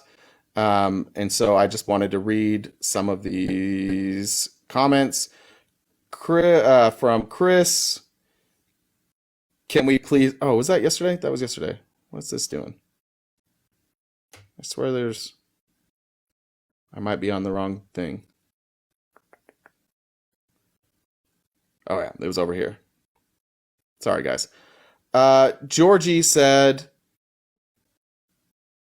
something that will load shortly. Georgie said, "Thank you for your content." You're welcome, Georgie. Appreciate it. Like I said, there's the Venmo, there's the Cash App. We aren't doing gifts until March. So until March, still no gifts. Let's get back to the thread. Hopefully I can find it. All right. This is Heritage Foundation President Kevin Roberts. Actually, before I get into that, if there's anybody that's opposed to the things that we're saying, or who backs up what is being said by Tim Pool, or who thinks that we're wrong, please come up. Let's talk about it. I'd also be happy to talk to anybody who wants to talk about MAGA and how they are the party of open borders and of crime. I just want to talk about that. All right, so back to Jenny Cohn. That's for those of you who are just getting here. Jenny Cohn on Twitter. It's at Jenny Cohn 1, JENNYCOHN, the number 1. This is simply just her thread. She did some incredible reporting, and I think she deserves credit. I want to cover it. This is Heritage Foundation President Kevin Roberts, we talked about earlier, seeming to advocate for concealing the extent of their policy agenda for contraception. I told you guys yesterday that there are videos now from the Heritage Foundation where they're saying, where they're saying like they're not even as awful as all of this stuff is. They're not even telling us everything. They're not even putting everything in the Project 2025 because they know that as horrific as what they've put in already, some stuff is even worse. It's harder than abortion. It's harder than marriage. And if we're thinking about all of the policy arenas in which we have a hard time using the vocabulary of our faith to apply to public policy, this one is the hardest. And he's talking about contraception, sorry. And that's contraception. Oh, there it is. I mean, so much so that in my career in public policy, when family policy comes up, the question of family formation comes up, the question of whatever the role of the state is in that comes up. If I were, as a Roman Catholic, if I were sitting with my family or with friends in this room in a Catholic setting, I could speak in a certain way about the teaching we all believe. We may find, a difficult teaching, but we accept it. We believe in it. We love it. But even in a politically conservative setting, that can be a very difficult thing to advance. A majority of Roman Catholics don't believe in that teaching, if public opinion surveys are the case. And so it makes... Again, talking about just banning contraception there. Kevin Roberts is a piece of shit, and we should all know who Kevin Roberts is. Again, this is the Heritage Foundation president, one of the voices behind Project 2025. Now, this goes to point out that Tim Pool clip we watched. This was an article from NBC News entitled "Conservative Influencers Are Pushing an Anti-Birth Control Message." Just an excerpt from that. Major conservative influencers have coalesced in recent months around talking points that connect birth control with negative health outcomes. Tim Pool, Ben Shapiro, Steve Bannon have all made anti-birth control content in the past 6 months. I would also add to that Steven Crowder, who is actively advocating against no-fault divorces while he's in one. And by the way, his doesn't seem like a no-fault divorce. There seems to be some abuse there. And also Matt Walsh, also Prager, Dennis Prager, also Glenn Beck. They've all done this. Is even Tucker Carlson and Elon Musk. It's everybody.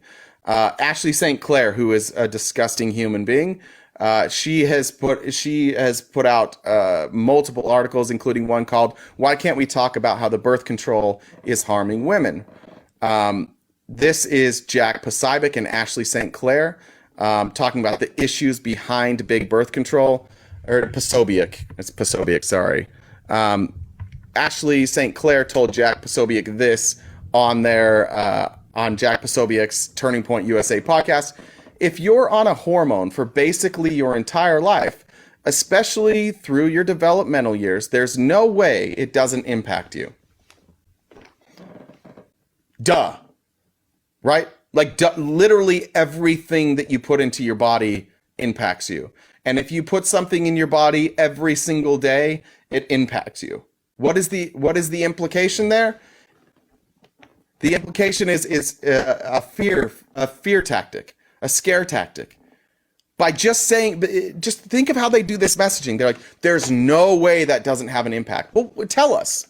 What's the impact that you're concerned about? Because everything has an impact. And that's a good point, Amanda.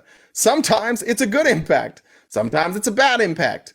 I would argue that when I take certain herbal remedies into my body, it has an impact. And the impact is things are funnier. I'm hungrier. I have almost unlimited patience for anything. Almost no ability to get mad with certain herbal stimulants. DJ, Jen just wants to know if you're opposition to something that I'm saying. Guys, I'm alone today, so I can't read the comments all the time. So just respond to Jen, DJ, if you're opposition to something I'm saying, I'll bring you up. All right, on to 21. Jack Posobiec and Ashley St. Clair these same people were both organizers of the Stop the Steal events in Pennsylvania and Wisconsin, all across the country. And then they were also part of organizing the January 6th attack on the, I guess not the attack, but the event on January 6th that turned into an attack on the Capitol.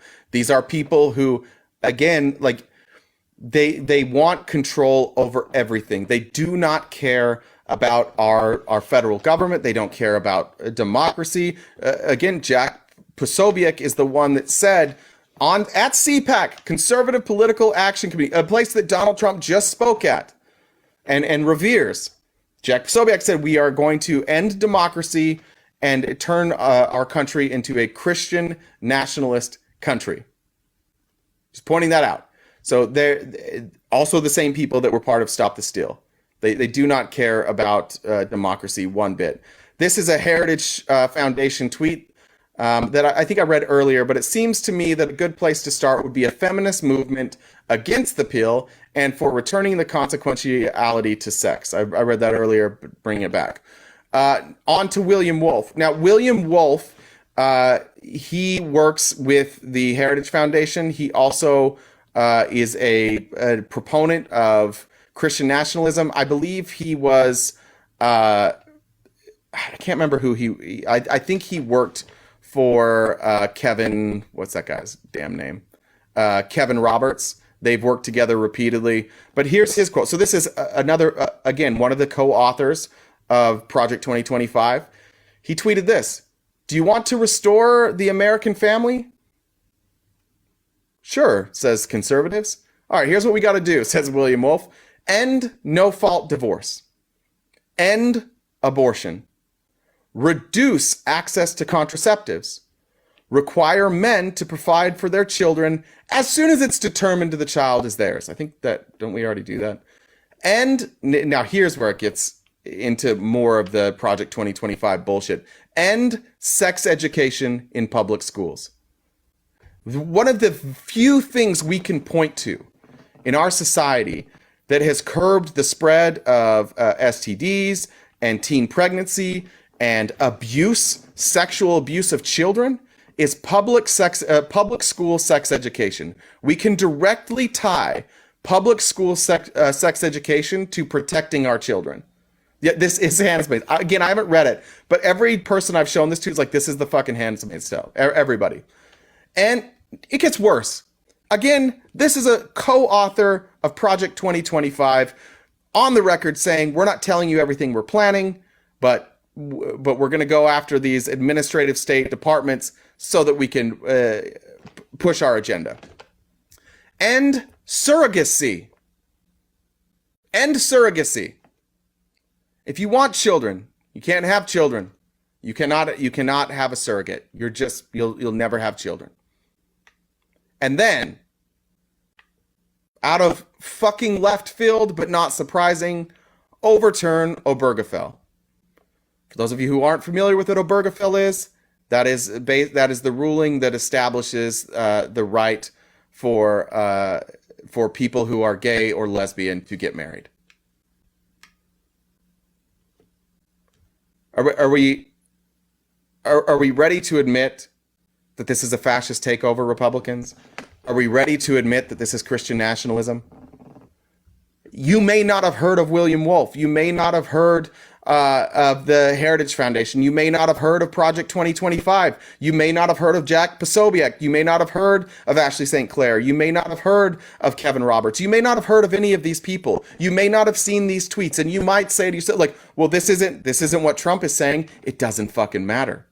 He's running on what they're advocating for. They are going to ask him to put their people into office at the FDA, at the FTC, at the FEC, at the Department of, well, probably not the Department of Education. We'll get to that later. You can see in the comments responding to these, like, nobody is coming for birth control. This is the Ethics and Public Policy Center, who partners with Project 2025, one of the co-authors, and a place that was sourced regularly. Within the past decade, the conversation has begun to shift, and it seems as if a new, by the way, I covered this earlier, but recovering it. And it seems as if a new generation might be waking up to the harms of both the sexual revolution and the pill that enabled it. As women flock to resources that help them understand their fertility rather than suppress it, a new wave of thinkers, including some who might once have regarded themselves as progressive feminists, are questioning whether the cultural changes of the 60s and 70s were an entirely positive thing as we're meant to believe. Let me go back here. Son of a bitch. This is where I lost it last time. Gotcha. All right, now that's why it's a different thread. I got to get to her other thread now. Let's go up. It's all right, guys. She started a new thread. That's why I lost it last time. So now we're moving to Roger Stone, another political activist, somebody tight in the Trump administration. His church, Coral Ridge Ministries, sued the Southern Poverty Law Center after the Southern Poverty Law Center called it an anti-LGBTQ plus hate group, and Coral Ridge asked SCOTUS to review their case, but only one justice felt they should. Want to guess who that was? Clarence Thomas. He's the only one that thought that they should hear it. Other than that, everybody said no. Because of course they are an LGBTQ plus hate group. They absolutely are. There's a picture of Roger Stone at that church. He claimed he wasn't part of that church for some reason. Jacob Ingalls, Roger Stone's longtime assistant, has had a warrant out for his arrest in September. Here's a photo of the two men outside of Coral Ridge, them at the church, just a convicted felon and somebody who is out on evading a warrant. Coral Ridge's church's newsletter showed photos of children with the tagline, "Sex with children? Homosexuals say yes." More recently, they recommended as essential the work of R.J. Rushdoony, who believes gays should be executed. Trigger warning, sorry, I should have done that before. These people running this church also included in Project 2025. Here's Roger Stone. He says that although he was baptized Catholic and still considers himself Catholic, he's now a parishioner of the Coral Ridge Presbyterian Church in Fort Lauderdale, the exact one that is advocating, again, that gays should be executed. Far-right personality Chris Nelson, another associated Roger Stone, whoops, clicked on it too early, seems to be a fan of Coral Ridge too. We'll skip through that. I'll get rid of the Roger Stone stuff. Let's go here. Any no opposition there? Scary time to be gay. We won't go down without a fight. That's right.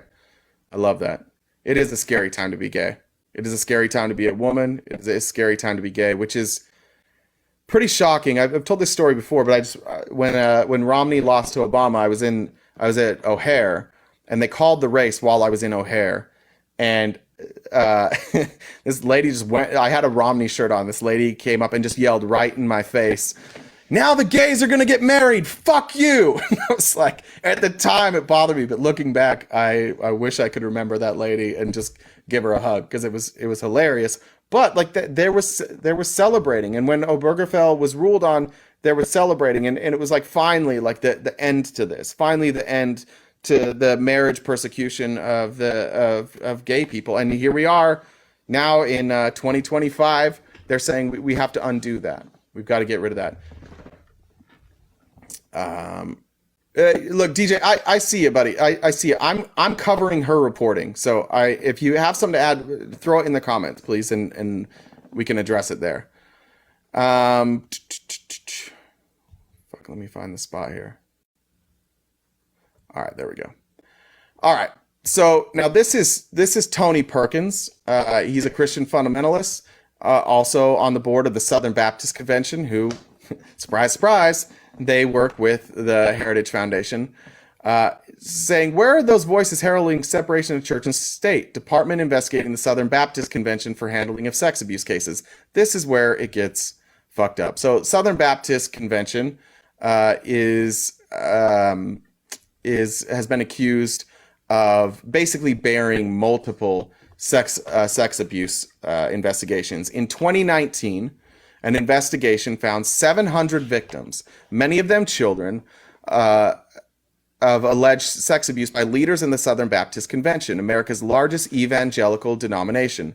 The Christian right deflected by smearing public secular schools as groomers. Let me just show you this. After a 6-month investigation, the two papers have documented about 700 victims being sexually abused, assaulted, or raped by Southern Baptist leaders and volunteers.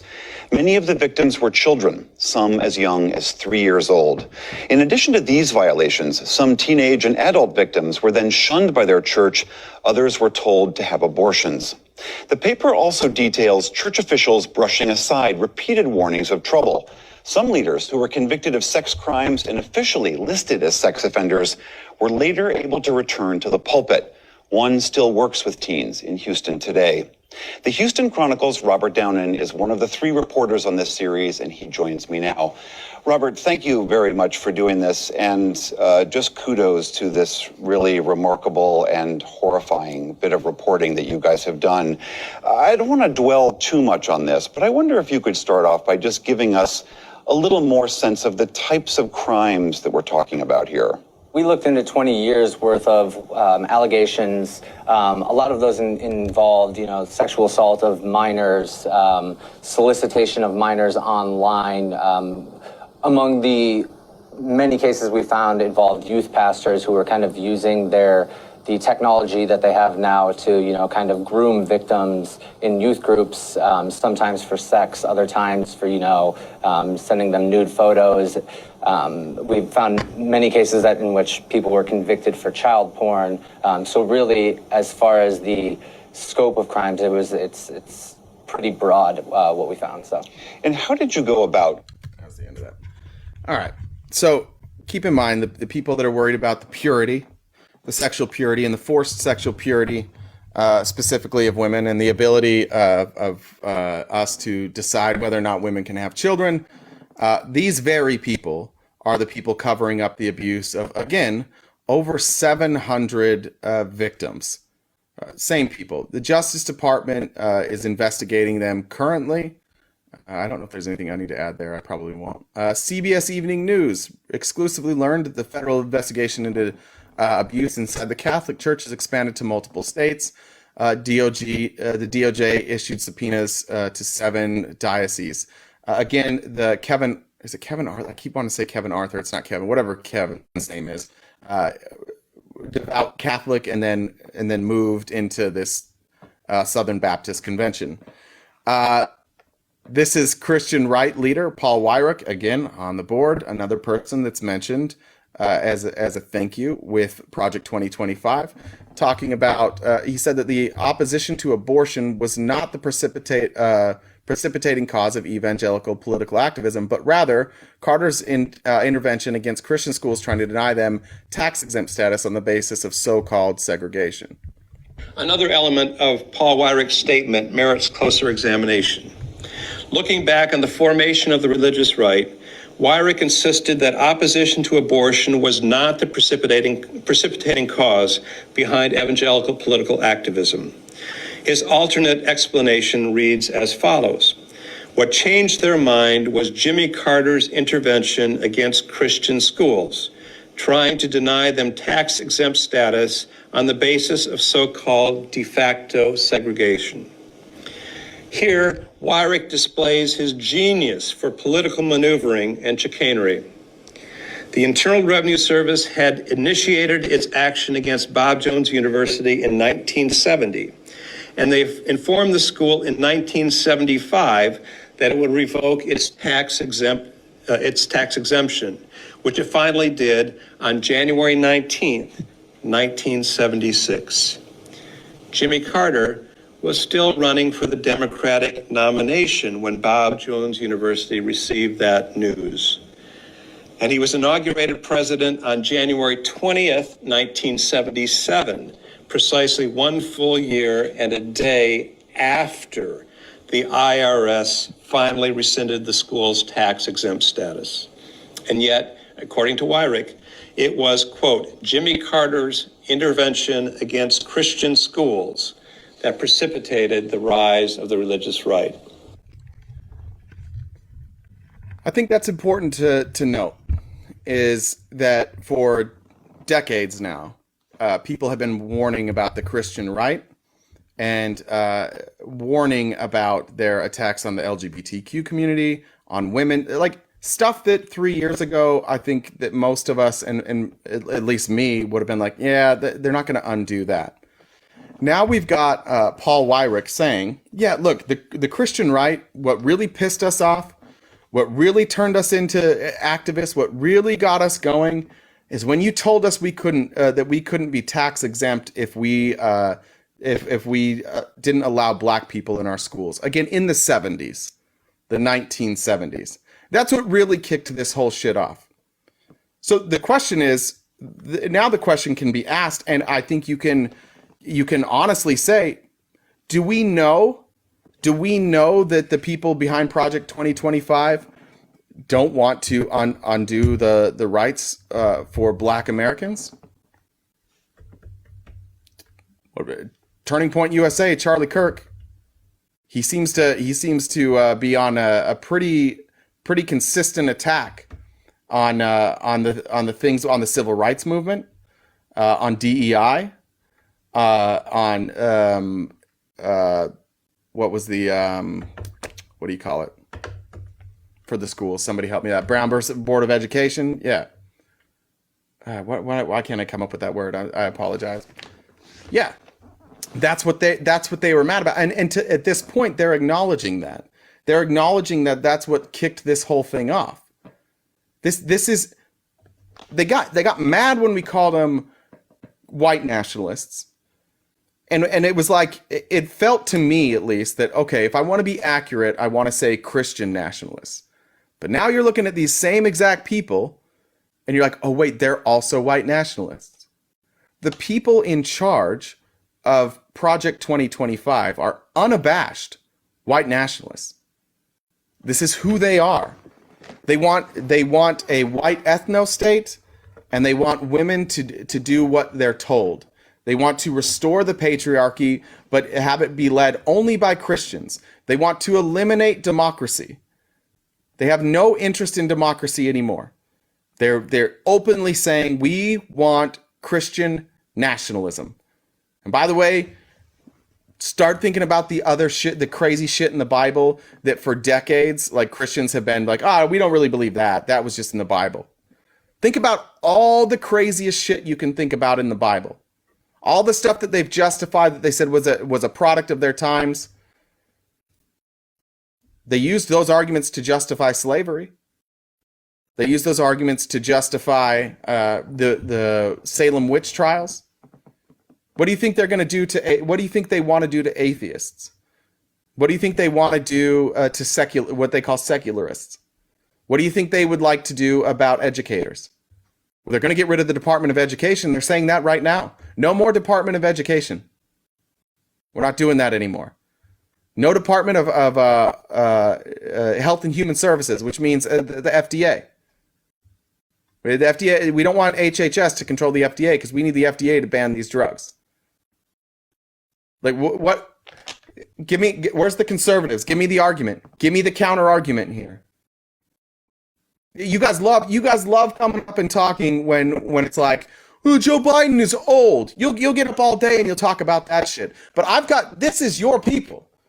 I'm not quoting me, I'm quoting your people all day, telling us that you don't care about women and that you want to control women. And now we're getting to the point now, we're also going to undo a Bergefeld, and now we're talking about race.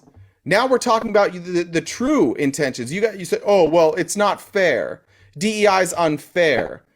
It takes away people's rights.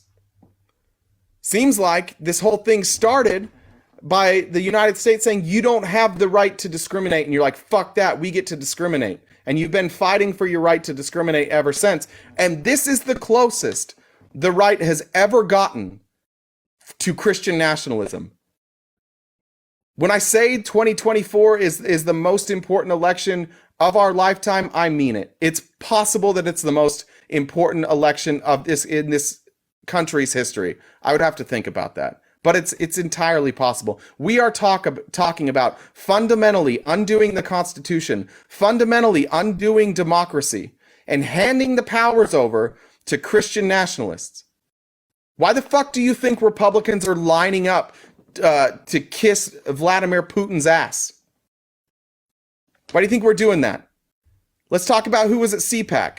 Let me just pull this up real quick. The president of El Salvador.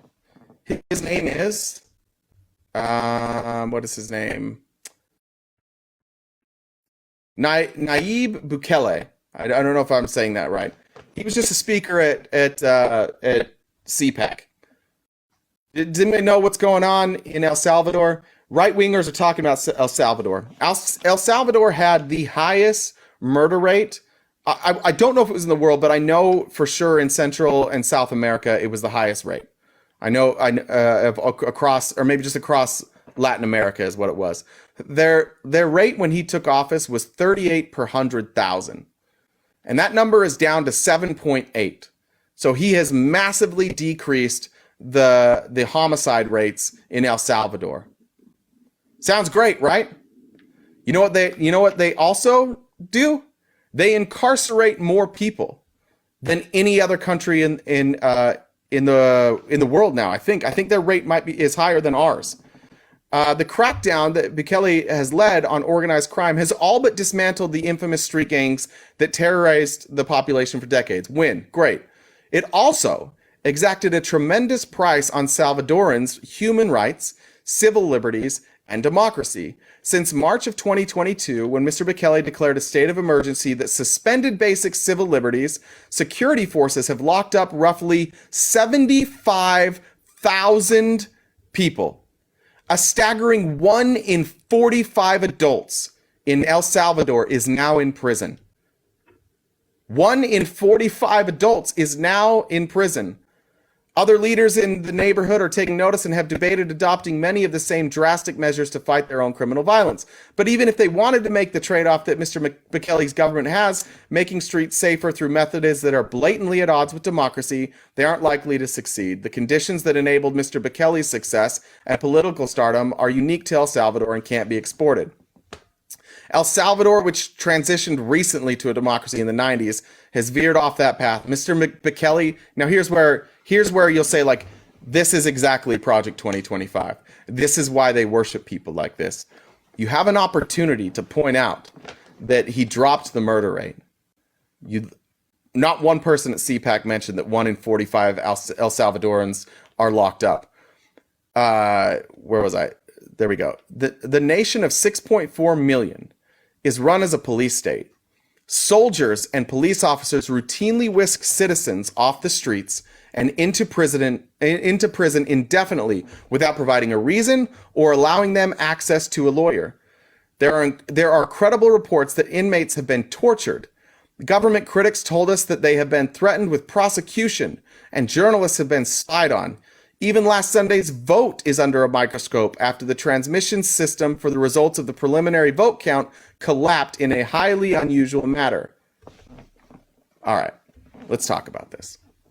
Let's talk about why conservatives like Project 2025 and why I feel validated in saying like all the concerns we've had about Project 2025 and all the things that conservatives said wouldn't happen, they're celebrating that Mr. Bukele is doing, right? Soldiers and police officers are doing the policing. Did Donald Trump not declare that he would say that he would declare a state of emergency and activate our troops on day one, using our troops as a police force? Absolutely. And if it's an act of war, and if they act as if they do in other countries, like due process is suspended, people become political prisoners. The same group calling Donald Trump a political prisoner, the guy that's flying around the whole country in his jet, collecting millions of dollars, golfing every single day, that guy, that's a political prisoner. But advocating that we do this, those wouldn't be political prisoners, right? Credible reports that inmates have been tortured. Listen to these people. Listen to the way that they talk. We played the video yesterday from actually, no, I put up the video yesterday of Kid Rock and Joe Rogan talking about just like obliterating innocent Palestinians until they give up the hostages. Republicans talk like this all the time. Government critics told us they've been threatened with prosecution and journalists have been spied on. Is that not what Donald Trump and the Republicans are saying? We will take down and we will jail every single person who dared to prosecute Donald Trump. By the way, giving him due process, giving him the ability to move freely despite being under federal indictment. He is getting due process. He's not a political prisoner, but what they're saying is they will make the people who investigated him political prisoners. Spying the journalists. What did he say about the FCC? He wants to be able to sue and he wants to be able to detain and go through the records of journalists. He wants them to be forced to reveal their sources. Guys, it's not debatable anymore. They invited this motherfucker to CPAC. They invited him to CPAC and they praised him universally for what he's doing in El Salvador. What he's doing in El Salvador is being a dictator, is being a fascist. And yes, oftentimes, like in Germany, like in Russia, like in El Salvador, violent crime oftentimes is dropped. But because that the violent crime that isn't reported is the government kidnapping and torturing people, that doesn't count to the violent crime statistics. That doesn't count towards the murder rate. None of that counts, right? Because all those crimes aren't crimes because the government's doing it. They're openly telling you guys. They're openly telling all of us we want fascism. And now that it's an election year, like it's finally all coming out. It's finally all coming out. This is what we're doing. Sorry. That one frustrates me. That's the one I don't get, guys. Like we're openly propping up dictatorial fascists and they're being held as like these beacons of freedom. And the right wing is glorifying them as if they're doing something amazing. Like, I'm glad the homicide rate is down, but at what cost? I mean, like, does that just jailing political opponents? We don't even know if their vote total's right. They're all up there saying like he got 85% of the vote. We don't even know if he got 85% of the vote. Just like Putin.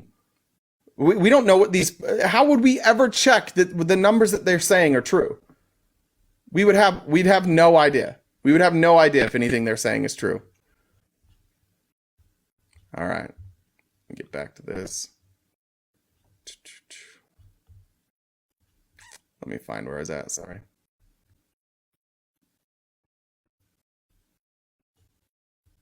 Did I do it? I mean, that might be okay. That was it. That was it from Jenny Cohn. Again, at Jenny JENNYCOHN1 on X. Let me see if you guys don't have that. Let me see if she has like a link tree or something that shows where else she is. Yeah, I would just look her up. Jennifer Cohn. Look, incredible reporting.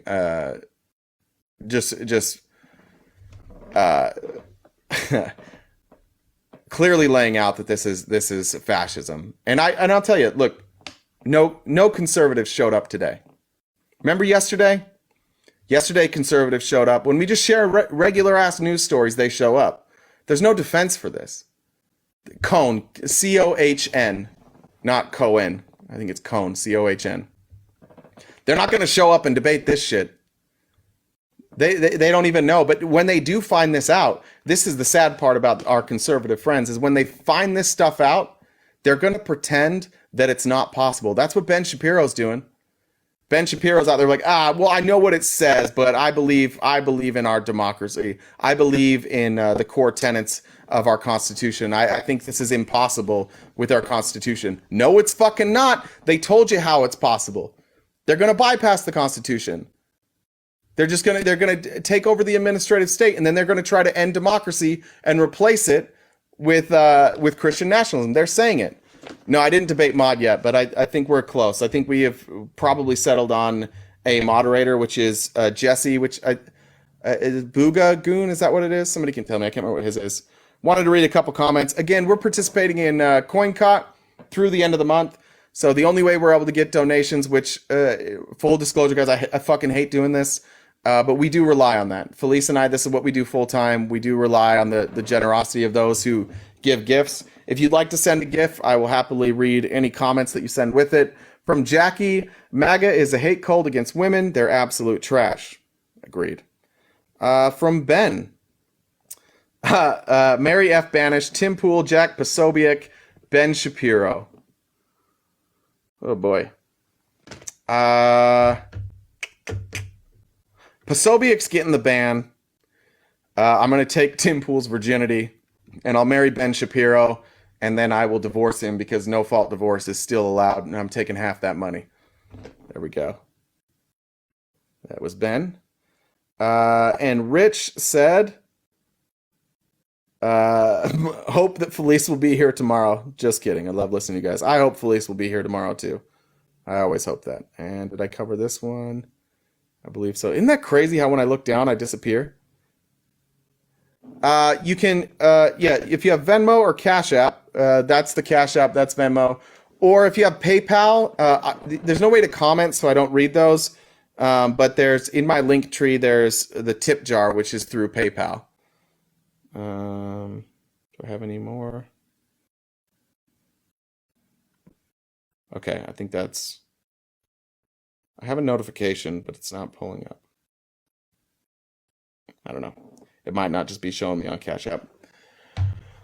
All right. What else did I have on here?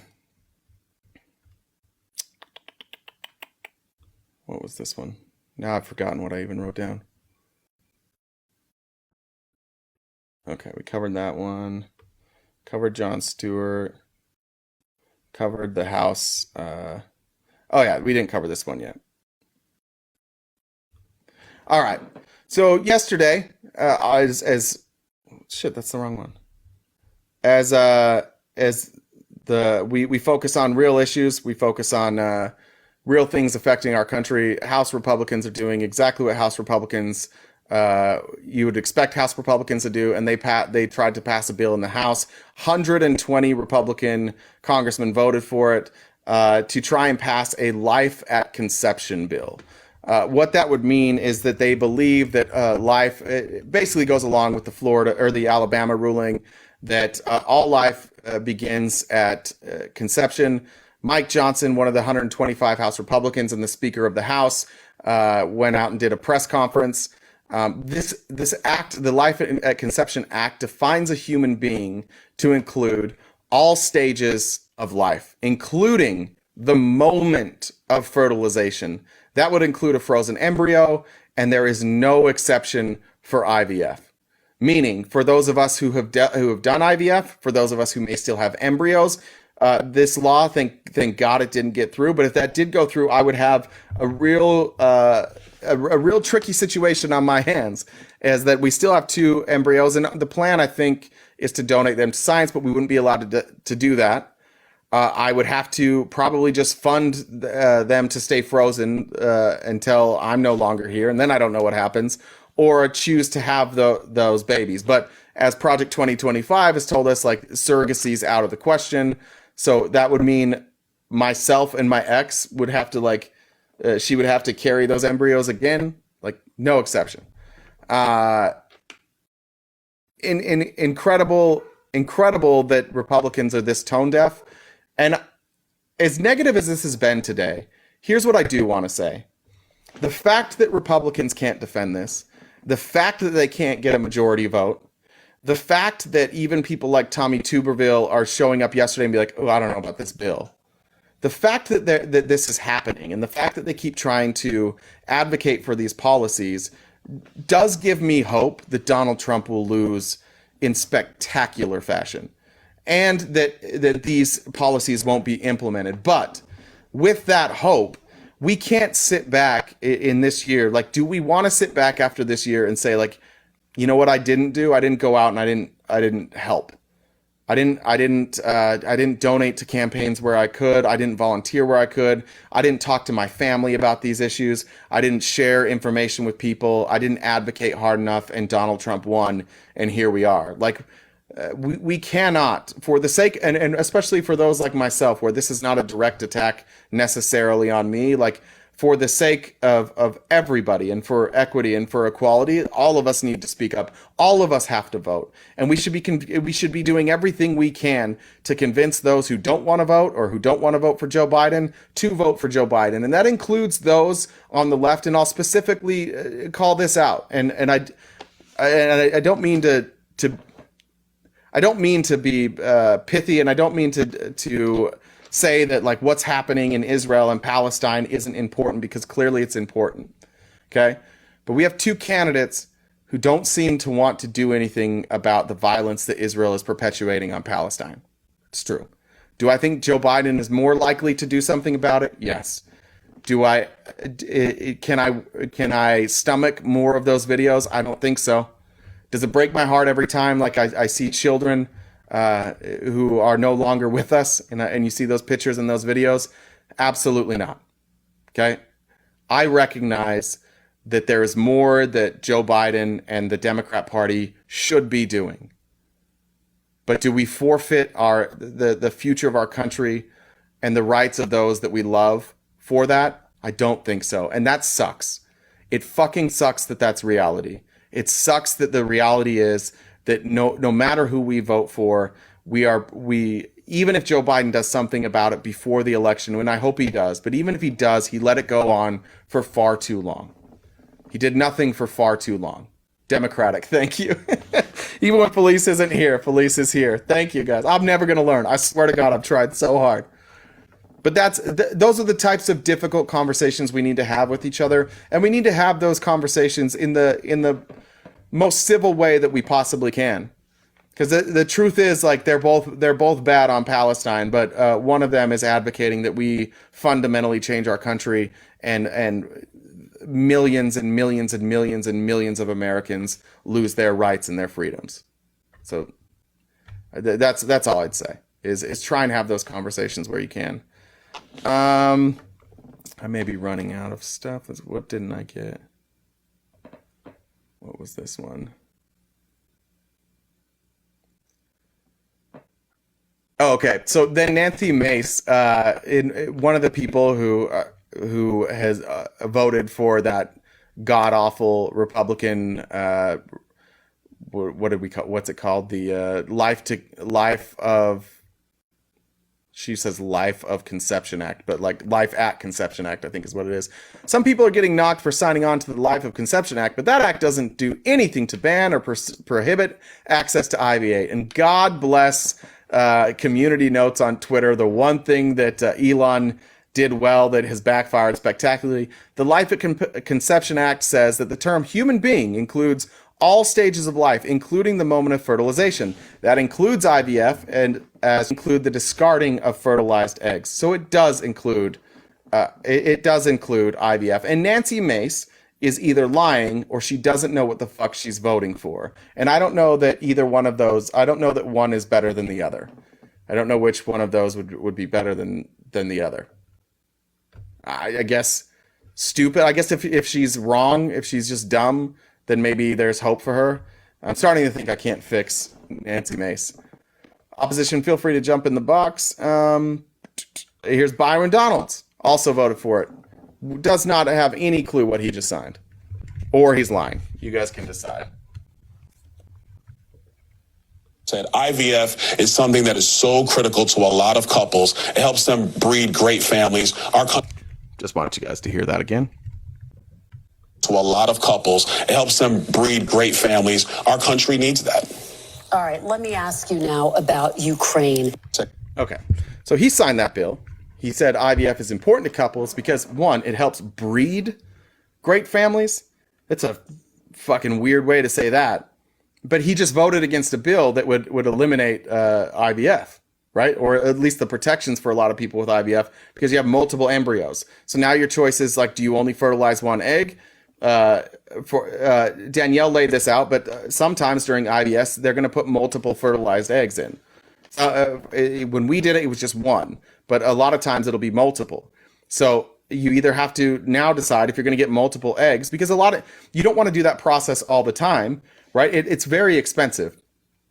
So if you do multiple eggs and then you freeze the embryos that you don't use, then you don't have to pay for the entire treatment again if it doesn't work, or if you decide to have another child later down the road. That's the whole point of harvesting multiple eggs and having multiple embryos that are frozen.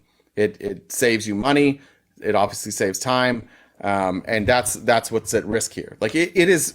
I don't remember what the total was, but I want to say it was somewhere around like $40,000 or something was when all was said and done with IVF. And my kid she's not even grateful for that. She doesn't even understand. And then here's Vice President Harris last night, and I thought she did a lovely job. I'll just let her say it. I won't even preface it. Donald Trump says that he wants to protect IVF. Don't get distracted from the facts. He literally is the architect of this entire crisis. What happened in Alabama is a direct result of what happened in the United States Supreme Court. He handpicked 3 members of the United States Supreme Court with the full intention for them to overturn Roe v. Wade and take away the protections around every person's freedom and right to be able to make decisions about their own body and not have their government tell them what to do. Donald Trump says that. Okay. That is a great reminder. And look, my dogs are going crazy. It's a good reminder. Do I think Donald Trump intended this? No. I don't think he's that smart. I don't think he really cared. That's the hard part about looking at this plan now. Donald Trump couldn't articulate a single part of this plan. But these Christian nationalists, they recognize who they have. For a long time, I've questioned like what's going on with these Christian nationalists, like why are they supporting Donald Trump? He's obviously not a Christian. And for a long time I didn't get it, but I get it now. They recognize the same thing we recognize, that he's stupid and that he's power hungry and that he will do and say anything to retain power. And they have power, and because power is money, and they have voters. And they have voters who are conditioned to do whatever they say. For a long time, I thought Donald Trump was using them, and he was. But the scarier part is that they're using him. I think for far too long, we've looked at Donald Trump as the boogeyman, when truthfully, it's these people that are behind Project 2025. It's the Heritage Foundation. What the hell was that? It's the Southern Baptists. It's all these other. It's the Charlie Kirks. It's Turning Point USA. That's who we should have been afraid of this entire time. Trump is getting used by them. Big strong man, right? Big strong man. This big leader. Why did they defend him for so long? Because they needed him. He's the only one. He's the only one crazy enough, and with enough popularity. It's twofold, right? He's popular. And he doesn't care. He's crazy enough that he's like, I don't fucking care about this country. You guys do whatever. Just put me back in power. Because if you try to run Mike Johnson, or if you try to run any of these other people that are running the Heritage Foundation, they wouldn't get any votes.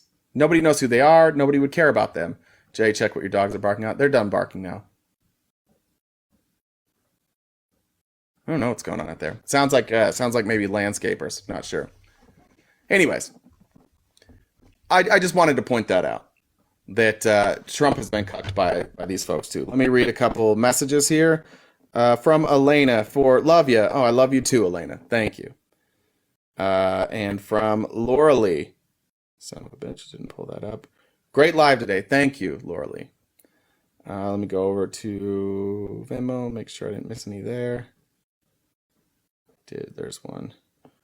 From Kim. Jenny's article is posted in the Discord. Thank you. Jenny Cohen's article posted in the Discord. If you're not a member of the Discord, feel free to join the Discord, and you can get access to everything we read today. Sorry, I just get paranoid with maggots and doxing. Oh, yeah, I see what you mean. Yeah, especially after yesterday. Is my catfish outside? I've moved. I moved this weekend, and I'm not telling anybody what city I live in, where I moved to. Obviously, I have my dogs with me now. There's a reason for that. So, yeah, nobody knows where I live. There will be no tracks of bills that are in my name, internet that's in my name, none of that. So we are being very careful. Thank you. Hey, it's Political Mom. Sorry, you're waiting for a while, I think. She's gone. She must have had something to say. She's gone now. Sorry, Political Mom. I didn't see you for a while. We've got 50 minutes. Oh, she's there. She's back. We've got 50 minutes. I'm out of stories. I'm happy to take any guests. We'll just panel this up the rest of the day if we need, or discuss things the rest of the day. Hey, what's up? What's up? Oh, I was talking about the IVF thing. I was reading about some of the Republicans that are getting dragged right now. Yeah.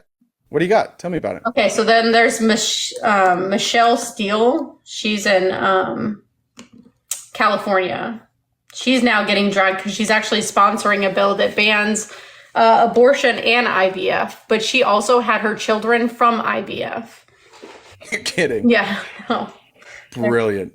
Her name never comes up, so I was pretty stoked when it did because I was like, I'd love to drag this woman.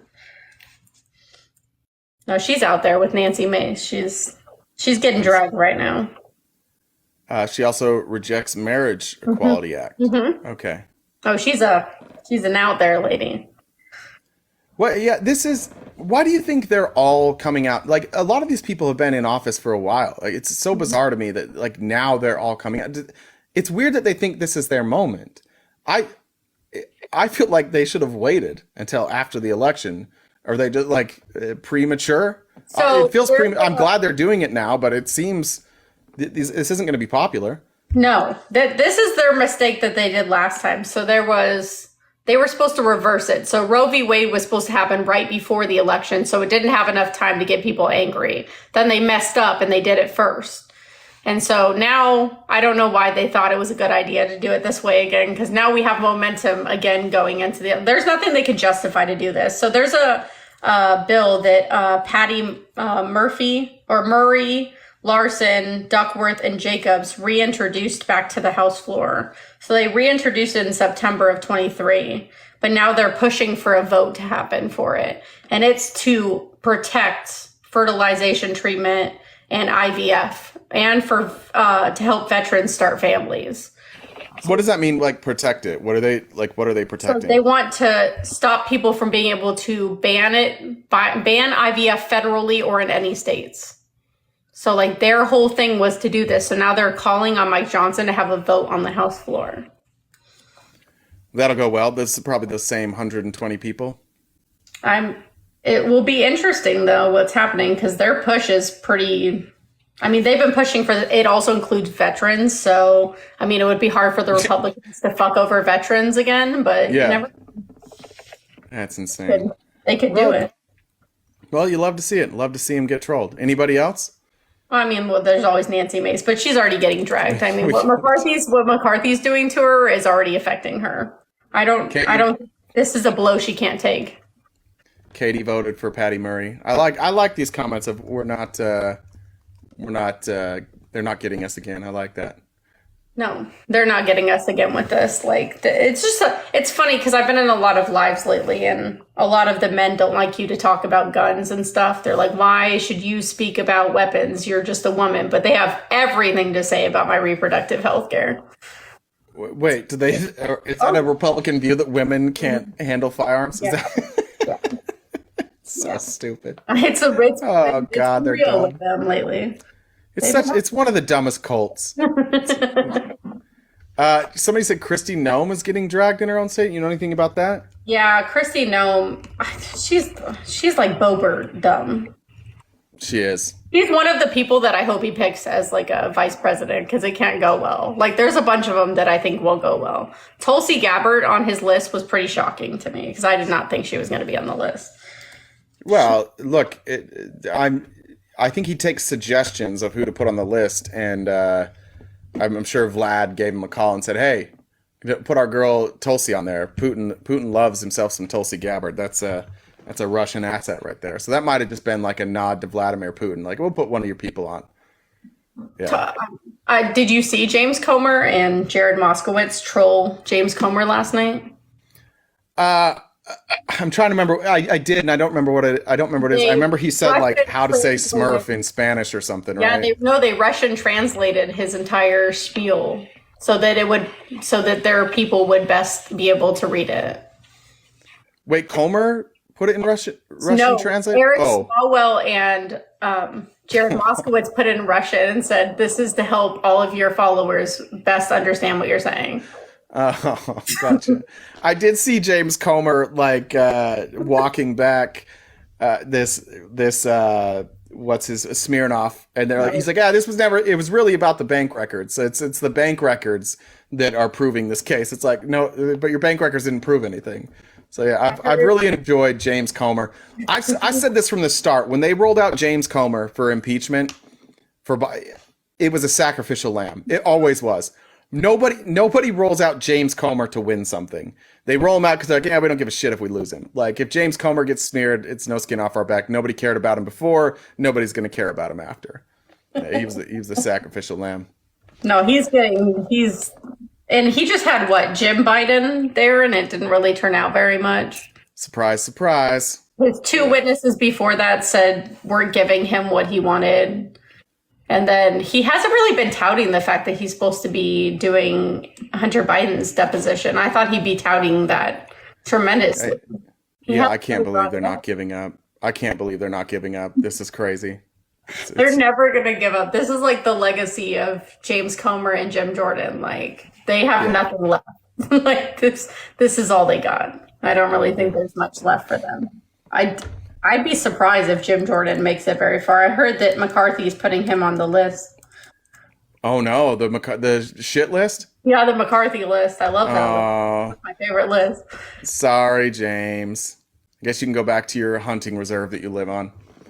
All right, well, anything else? Anything else? No, that was all I got today. All right, Chelsea, it was good talking to you. You look wonderful. See ya. Bye. All right. Let's see. Do we have any opposition? There's Jason. Yeah, Jason's back. What's up, Jason? How you doing, RTP? Good, man. Welcome back. Thank you. What's up? I was gonna say, and I'm gonna take this from a Republican stance because I am a Republican, but I think Republicans need to stop with the whole abortion thing. They need to just allow it to stay as it is. I don't know, have you been here much today?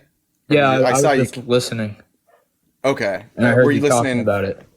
Yeah. So what do you think, like, if you go on Donald Trump's website, if you go donaldjtrump.com/agenda47, what he's doing is he's saying like he's running on Project 2025. Agenda 47 is Project 2025. Like how did knowing now what you know about the people who started Project 2025, the people behind it, what their end goal is to literally get rid of democracy, how do we then go and like keep supporting Trump at that point when his platform that was written by these people with the end goal of getting rid of democracy and installing Christian nationalism? I don't really know. I'd have to read more into it because I don't think I'm going to vote for Donald Trump or Joe Biden, simply because Trump, for me. What if the vote was democracy, if it wasn't names, but the votes are democracy or Christian nationalism, which one would you choose? Well, I mean, I'd have to choose Christian nationalism. Do you know what Christian nationalism is? To be Because clear, I'm a Christian myself, so I have to. Do you know what Christian nationalism is? I don't know what nationalism is, but okay. So that's I don't think that's really your answer. That's why I asked. So Christian nationalism means that like the church runs the government, right? Oh yeah. No more democracy. No more voting. The church is and all of our laws are dictated by Christianity. Would you prefer that over a democracy? I would prefer that over a democracy. So you would prefer that I don't get a right to, that my vote doesn't matter. You would prefer that your beliefs dictate what I do and I don't get a say in that, right? Well, I don't even believe our country even is a democracy. Well, it's a type of democracy, right? It's a representative democracy. It's right, because that's how that works. You vote in your state. You vote for your representatives, and then those representatives vote, right? And when you vote for like president, you're voting for electors,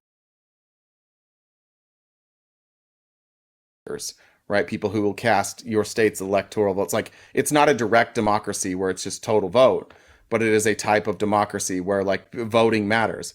I just need you to be clear, like what you're saying. If you're saying you'd prefer Christian nationalism over democracy, is you're saying that more than half of the country would no longer have a say in how things work at all. Like a majority of the country would no longer get to vote, and the Christians would just be in charge of everything. So no, if that's really your view, that's fine, but I just want to make sure that's what we're saying here. No, I don't agree with that, actually. No. Oh, okay. Well, that's what they're saying. And when you said like we need to drop abortion, what they're saying is they want to penalize abortion. They want to force women to carry children. They want to force. They want to eliminate. What I'm saying is they want to eliminate divorce. Well, this is Christian nationalism. That's what I'm saying. All these things are Christian nationalism. Yeah, I would say that everybody has the right to vote. Yeah. Okay. So you would vote for democracy then? Yes. Okay. That's what you're voting for. And so when you say like I don't know if I'm going to vote for Biden or Trump, you're literally, now we know that democracy is on the ballot. So even if Joe Biden's like view of democracy, even if his opinions are different than yours, don't you want to maintain the right for your vote to count and for everybody else's vote to count? Whether even if Joe Biden winning means that some policies go into effect that you don't like, none of those policies we're taking away your vote. If Trump wins, we're talking about actually taking away people's votes. We're talking about churches deciding medical decisions. Churches deciding what type of medication you can be on. Churches deciding what type of medical procedures you can have. Churches deciding whether or not you can get divorced. Churches deciding whether or not the abuse that you received in a marriage warrants a divorce. Churches deciding whether or not if women can work, right? Like who can get married? Do you believe that in this country, gay people should be allowed to get married? Yes. Okay. Well, Donald Trump, Project 2025, Agenda 47 is directly saying they want to undo Obergefell, which was the Supreme Court decision that made that codified the right to gay marriage. And they're saying they want to undo that. They don't believe that people who are gay should be allowed to get married. I'm just saying, I don't agree with everything that Donald Trump says. I can tell you that right now. I don't agree. Well, Donald Trump doesn't even say this stuff. That's the point. That's the part of this that is scary. It's not about what he's saying. It's not about what he believes versus what Biden believes. It's not about like policy versus policy. It's about democracy versus authoritarianism, literal fascism. To put it more succinctly, what Project 2025 and Agenda 47 is about is basically mimicking Putin. We're going to do what Putin did. We're going to force values. We're gonna force Christian values on everybody. Now, Putin didn't do it because of Christianity. It's a vehicle that he's using now, but it's the same thing. It's Christians who are now a minority in this country, and who are bleeding members. Like, Christianity is dying. They're realizing they no longer have enough people to vote to put their policies in place. So recognizing that, they realize, and what they say repeatedly is, democracy is failing us. We no longer have the Christian nation that we thought we did because of democracy, because the people don't want it. And even though the people don't want it, we want it. So we're gonna go through and we're gonna force Christianity on the country that doesn't want it. That's scary, man. That's never happened. There's never been a president that I can think of outside of maybe the 1800s during the Civil War. There's never been a time where somebody was just like, hey, we're going to change the country. And even then, they were like, we want to leave the country. We want to start a new country. But we're talking about undoing the Constitution. We're talking about undoing women's rights to vote. We're undoing the civil rights movement. We're potentially undoing slavery, right? Like, there's no limit to what they want to undo here. We're talking about like an actual white Christian ethno state.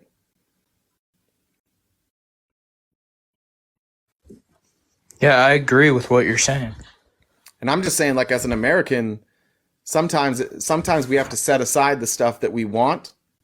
Sometimes we have to set aside certain principles that we hold to do what's best for the country. And this is one of those instances. I'm a much bigger Joe Biden fan than you, and I'm more I like what he's done as president. I'm not super excited to vote for him, but there's no excuse not to vote for Joe Biden. No matter what your beliefs are, unless you are an advocate of fascism, there's no reason not to vote for Joe Biden. We have to set aside our biases and do what's best for the country. And that's what's scary here. Like, they're just openly saying, hey, we got Donald Trump, he's going to let us do this, and here's our plan. Remember, Trump is, at best, he has 4 more years. That's it. He just wants 4 more years in the White House. Do you honestly believe Donald Trump gives a fuck about what happens after he's president? I'm sure he will care after he's president. What makes you think, once he's done being president? So once his 4 years are up, do you think he cares about what happens to the country? Yes, I think he does. What makes you think that? The reason why he wants to be president is to fix what's going on. And that's what he did in 2016. What did he fix? He fixed what Obama did. He didn't. What did he do? By getting the border more secure, getting the. He had more border crossings than Obama, far worse, and he sent back less people. The border was more secure under Obama than Trump. I strongly disagree. If you remember, do you remember Trump campaigning? Have you looked at the numbers? That's even looking at numbers stating that Donald Trump had better immigration than Obama did. Have you looked at those numbers, honestly? Have you? I have.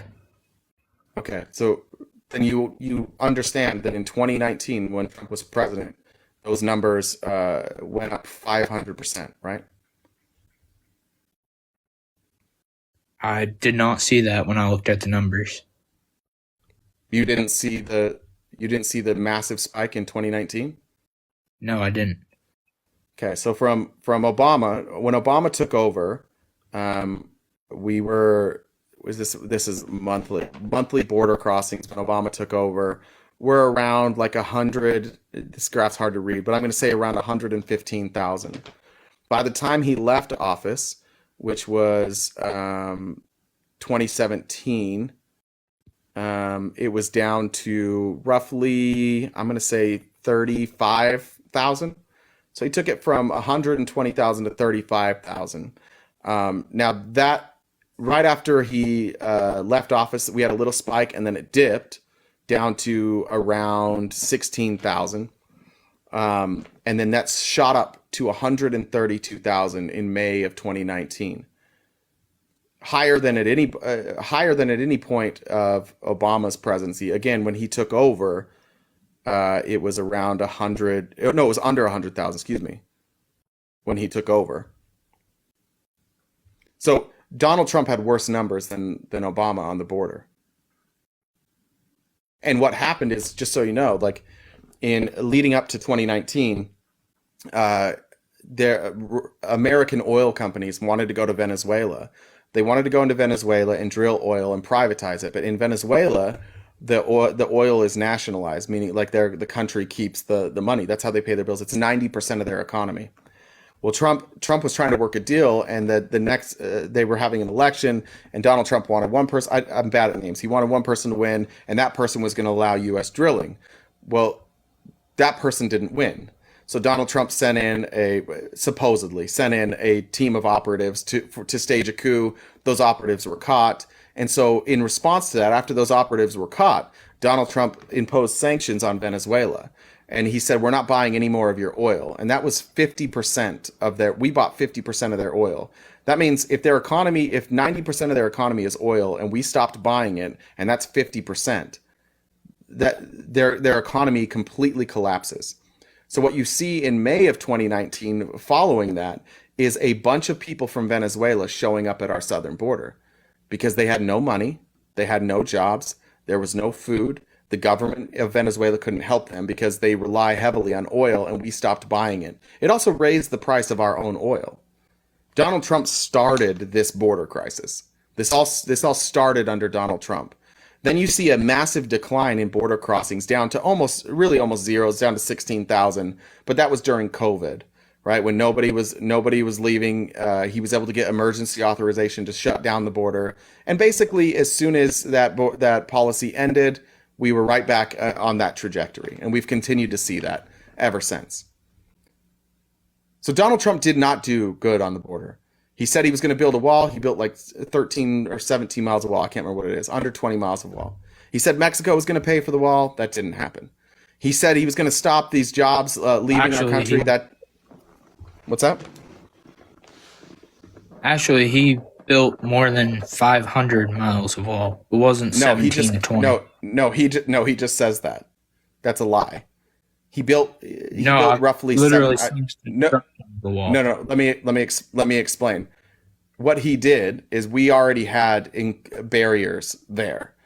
They improved the barriers, which we do all the time. Those barriers, I live on a border state. They are constantly working on the barriers. But what he said is he was going to build a wall, not a fence, a big, beautiful wall, and Mexico was going to pay for it. What he did is he basically just continued the funding that we've always done for the wall. Keep in mind, the Republicans haven't passed any new spending bills. They've been doing continuing resolutions for years now. This is all Democratic spending bills that they're just continuing on. So the funding levels for the border are essentially what Democrats passed, right? So Donald Trump didn't increase any of that. But what he did is he basically took stuff that we were already funding and he took credit for it. But it was under 20 miles of new wall, actual wall that he built. He's lying to you when he says he built 500 miles of wall. He didn't. That never happened. It's his way. He's taking the border barrier and he's claiming it's a wall, and he says wall even though it doesn't mean wall, and he says it so that people like you will come on and repeat it, but he didn't do that. And by the way, Mexico paid $0 for that. And by the way, again, Harley Davidson left the United States and went to Mexico to do their manufacturing.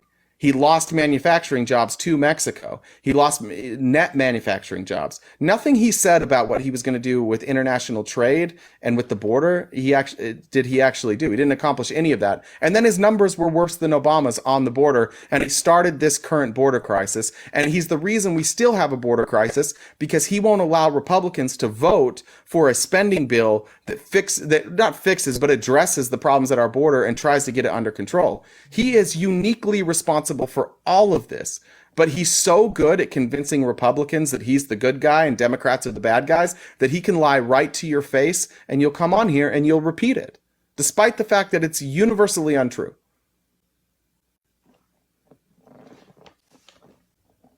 Yeah, I was just gonna ask you if I could talk about another thing too. Sure, but you understand what I'm saying, right? Yeah, I do understand. Okay, so Donald Trump is bad on the border. Joe Biden is trying to do something on the border. Donald Trump is doing nothing about the border. Would you rather have a president that does something about the border or nothing about the border?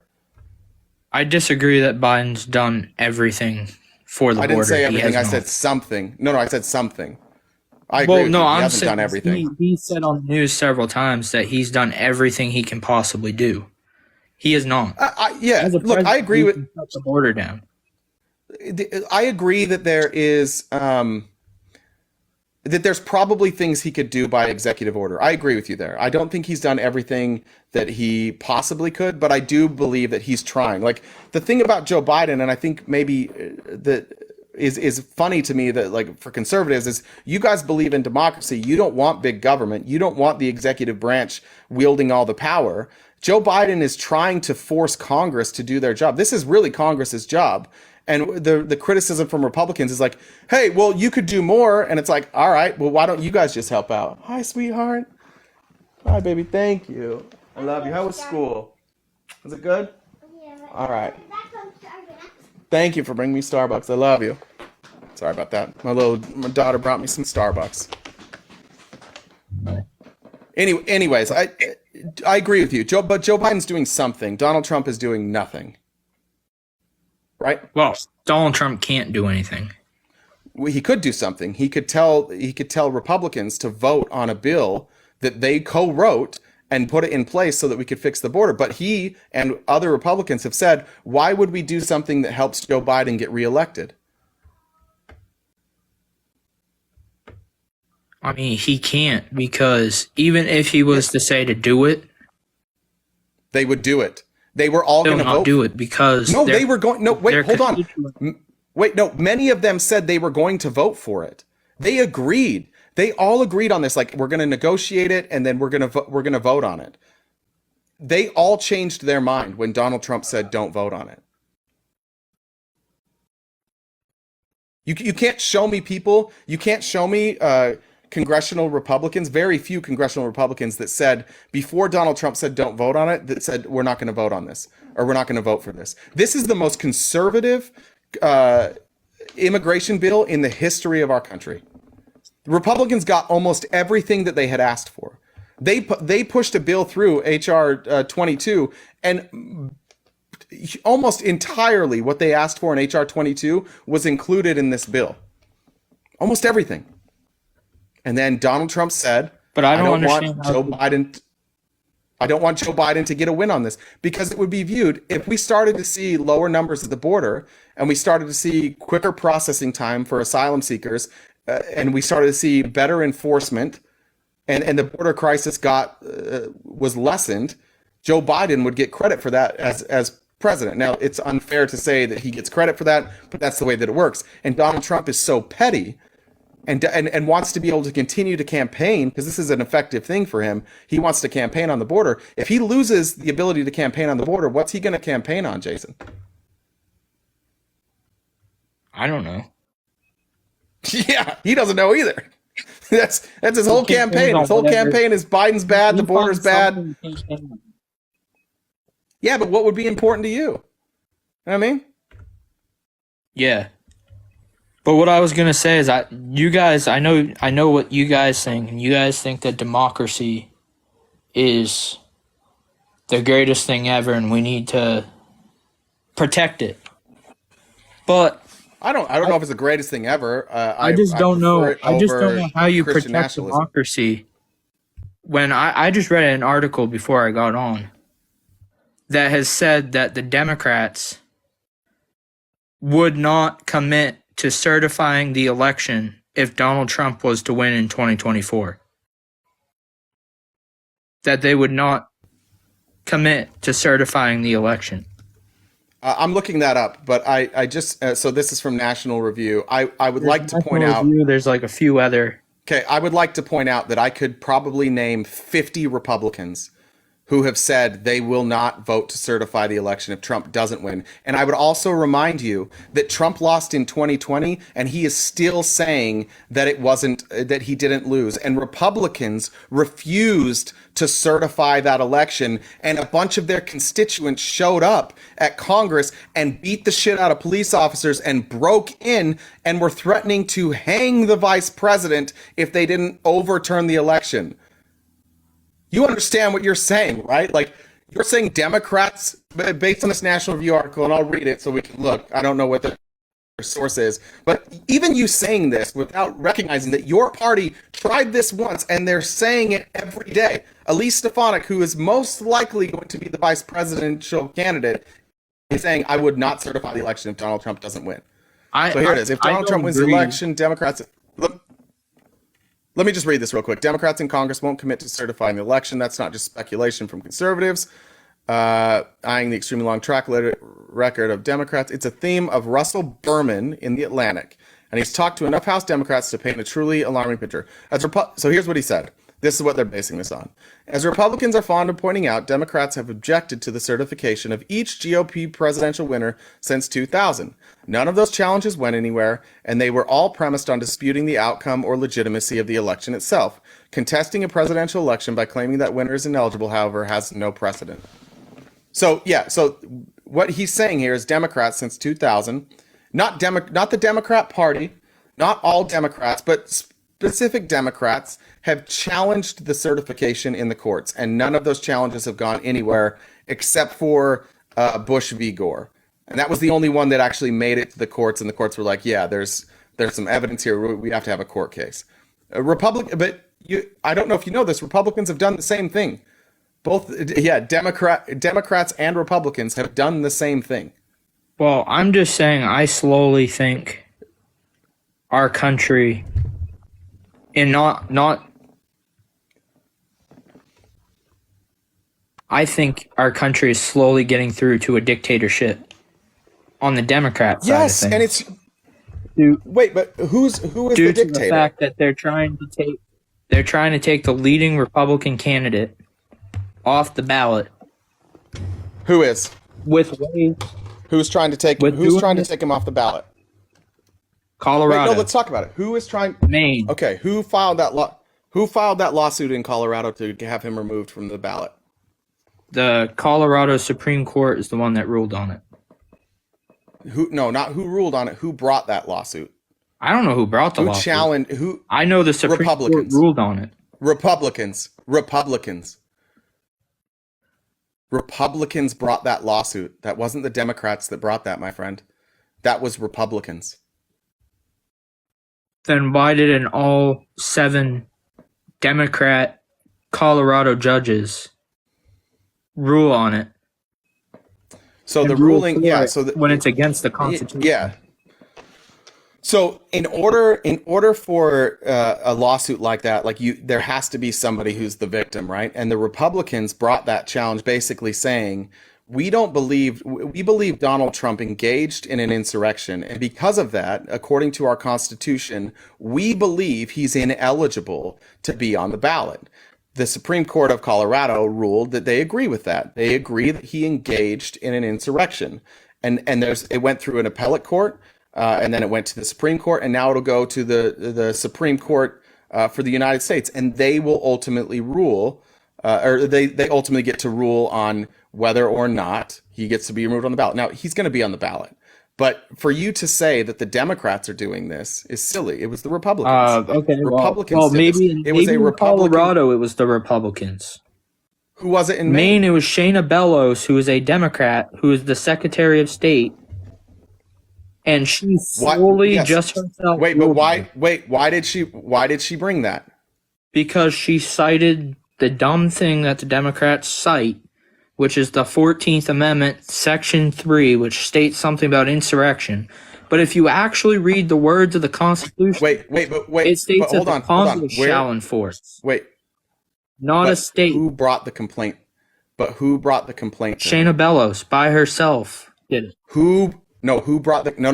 Complaint. Shayna Bellows received. She did it. Yes, there was. There was multiple. No, there were multiple. But in Maine, it's the responsibility of the Secretary of State to bring those charges, right? Yeah. So again, but again, this boils down to do you think he engaged in an insurrection? Do you think he did? No. Why not? Because engaging with an insurrection means you have to be violent at a government building. Trump was not violent. No. He simply had a rally where he said fight the patriotic, peaceful way. No, that's not what he said. Yes. But first of all, no. You have to quote him correctly. But to go back, engaging in an insurrection does not mean that you had to engage in a violent way. If you look at the Oath Keepers and the Proud Boys, most of them weren't even there on January 6th. They were hanging out at hotels with walkie-talkies, directing the whole thing. And those are the people that got the most jail time. They weren't there, but they engaged in an insurrection. They were part of it. The part that Donald Trump is going to have a hard time overcoming is that he knew that people were planning to be violent. He knew that before he made that speech. He had been briefed multiple times. We have multiple sources on that. He had been briefed by his people that they were planning violence. He was briefed that day that people were trying to bring weapons into his rally, and he said, "Get rid of the metal detectors. They're not going to use those weapons on me." That's the problem Donald Trump is going to have. And then he did nothing. He sat there and watched on TV and refused to call the National Guard, which is his job. He can call the National Guard at any point. But is that not engaging? If you know why he hold on, I'll let you answer that. But is that not engaging? If you know violence is coming, you're the person that can stop it, and you allow it to happen, and you don't do anything to stop it. Is that not engaging in an insurrection? He tried to stop it before the day even came. How? He told Nancy Pelosi, I will give you 25,000 National Guard troops for that 10,000. And she said no. Jason, it's 10,000. Or 10,000. She said no. And I got bad news for you, Jason. That's a lie. No, it isn't.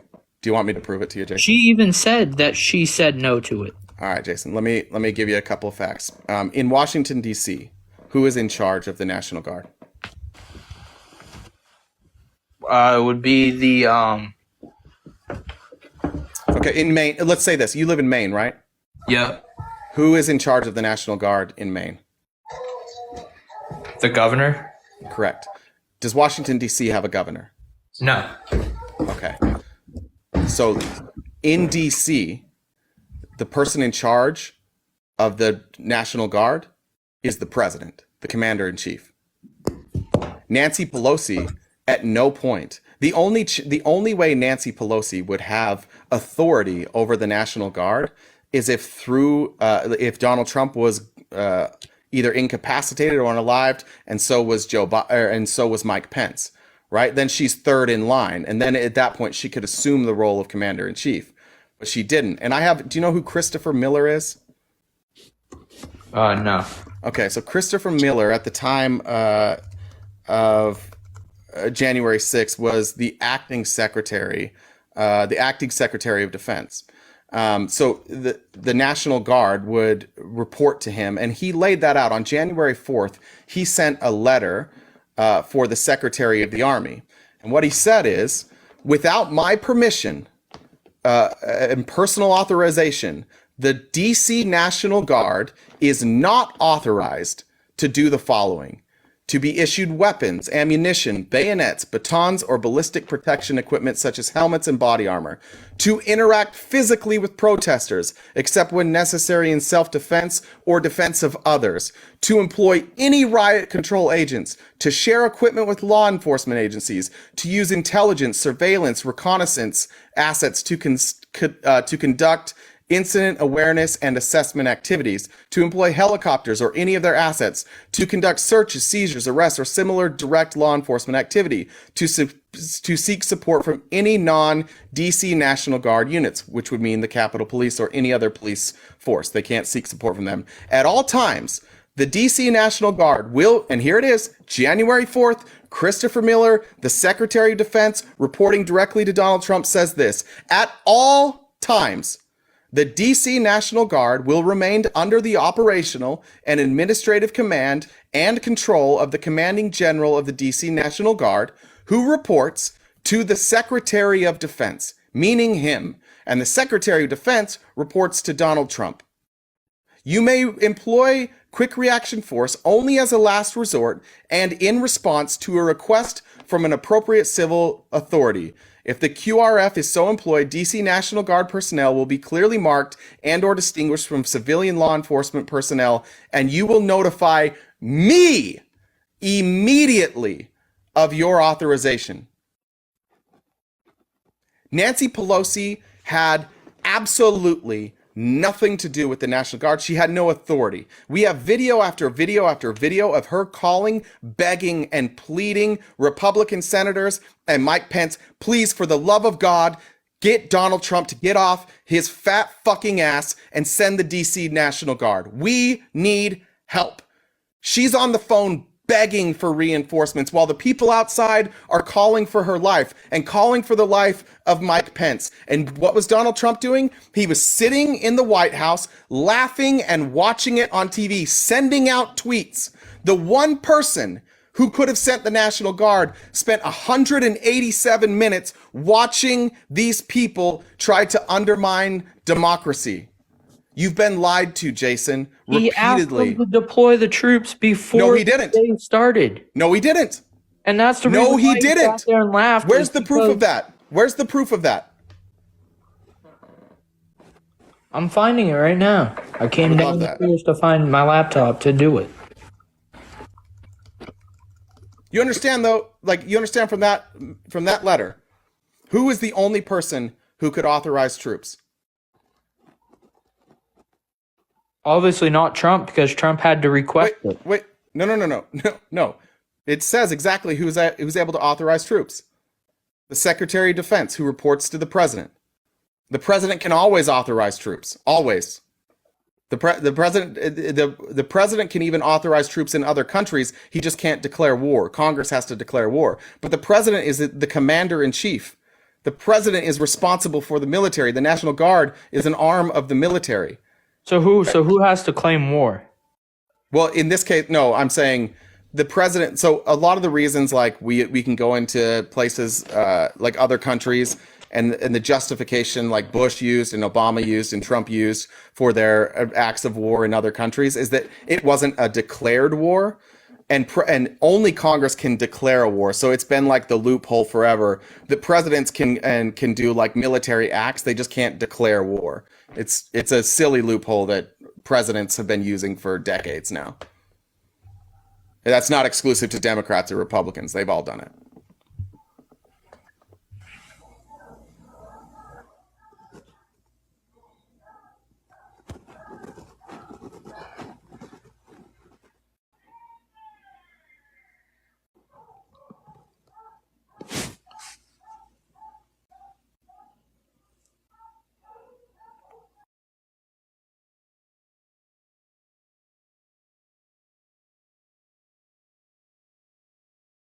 Sorry, I'm muted. He might not have heard. He might have left because he thought I was muted. Sorry about that. I got it now. I fixed it. I don't know what happened to Jason there. It didn't give me a warning that he had been removed, so I would imagine he dropped. He might have thought because I was talking and it was muted that it was him, because yesterday he had a bunch of problems. I'll play it while we're waiting. Here's Christopher. Here's shit that started playing. That sounded like Chelsea. That was crazy. All right, here's Christopher Miller's testimony. Just want to be clear here that since then, in February of 2021, Mark Meadows said on Fox News that, quote, even in January, that was a given. As many as 10,000 National Guard troops were told to be on the ready by the Secretary of Defense. Is there any accuracy to that statement? I'm not from my perspective. I was never given any directional order or knew of any plans of that nature. So I was surprised by seeing that publicly, but I don't know the context or even where it was. No, there was no. We obviously had plans for activating more folks, but that was not anything more than contingency planning. There was no official message traffic or anything of that nature regarding. So just so we're clear, you did not have 10,000 troops, quote, to be on the ready for January 6th, prior to January 6th. A non-military person probably could have some sort of weird interpretation, but no, to answer your question, no, that was not part of my plan or the Department of Defense's plan. Okay, there you have it. The acting Secretary of Defense, the person who instructed the DC National Guard how they could and could not react on January 6th, because they knew that violence was coming. They had been warned that violence was coming. They said, here's what you can do. The only change for any of these directives has to come directly from myself, Acting Secretary Christopher Miller. So just so we're clear on that. Let me cover, we're almost done, so let me cover some comments here. Make sure I got everything. Again, we're not doing gifts until March, so we're participating in CoinCot. If you'd like to donate, we rely exclusively on donations to fund what we're doing. There's the Venmo, there's the Cash App. Ashley said, can you make your drawstrings on your hoodie even? Oh, shit.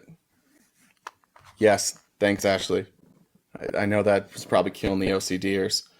And let's see if there's anything here that I missed. All right, I think that's it. If anything comes in after, I will read those comments tomorrow.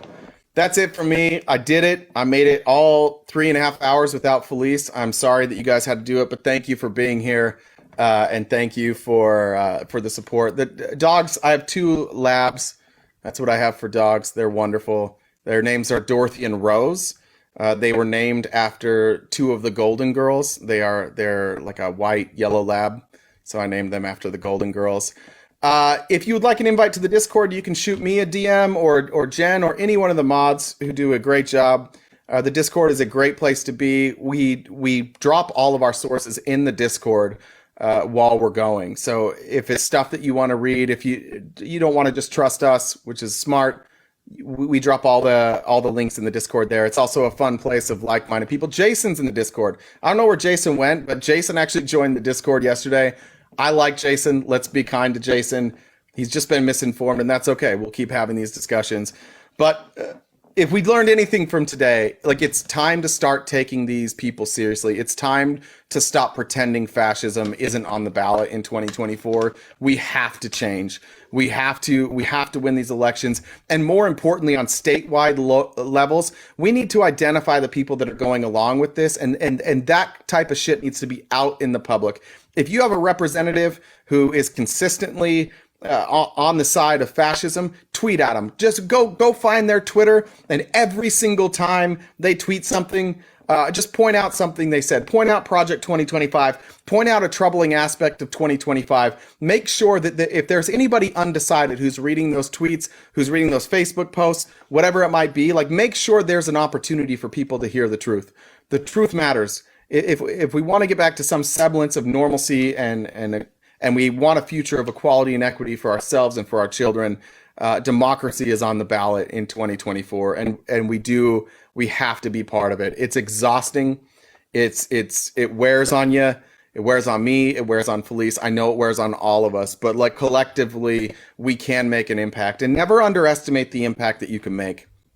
You may impact one person, and that person may impact one person. It's like a MLM of information. You individually can make an impact, even if it's somebody that's going to vote for Joe Biden but doesn't have the information. Even helping other people be educated, so that when they have discussions, they might be able to sway somebody on the fence. If you have time to volunteer, if you have time to canvass, if you have time to help people get registered to vote or to get out the vote, do it. If you don't have a job right now and you live in a swing state, and you're looking for work, you can be a canvasser. Those are good paying jobs, especially if you canvass for Democrats. It always pays better to be a Democrat when you're canvassing. Get out there. You can get paid to do this. You can make a difference, get paid. everybody do whatever part you can do, whatever part you're comfortable doing, do it. Like we can't wait any longer. That's it for me today. Felice will be back tomorrow. Thank you guys so much for the love and the support, for the gifts, for the kind words, for the mean words. 8:30 a.m. to noon Pacific Standard Time, Monday through Friday. You can find us here. You can also find the replay every day on YouTube. Jen gets that up sometime in the evening. Make sure you're following and subscribing on YouTube. That's free. Discord, that's free. Twitter, Facebook, Instagram, all that shit's free.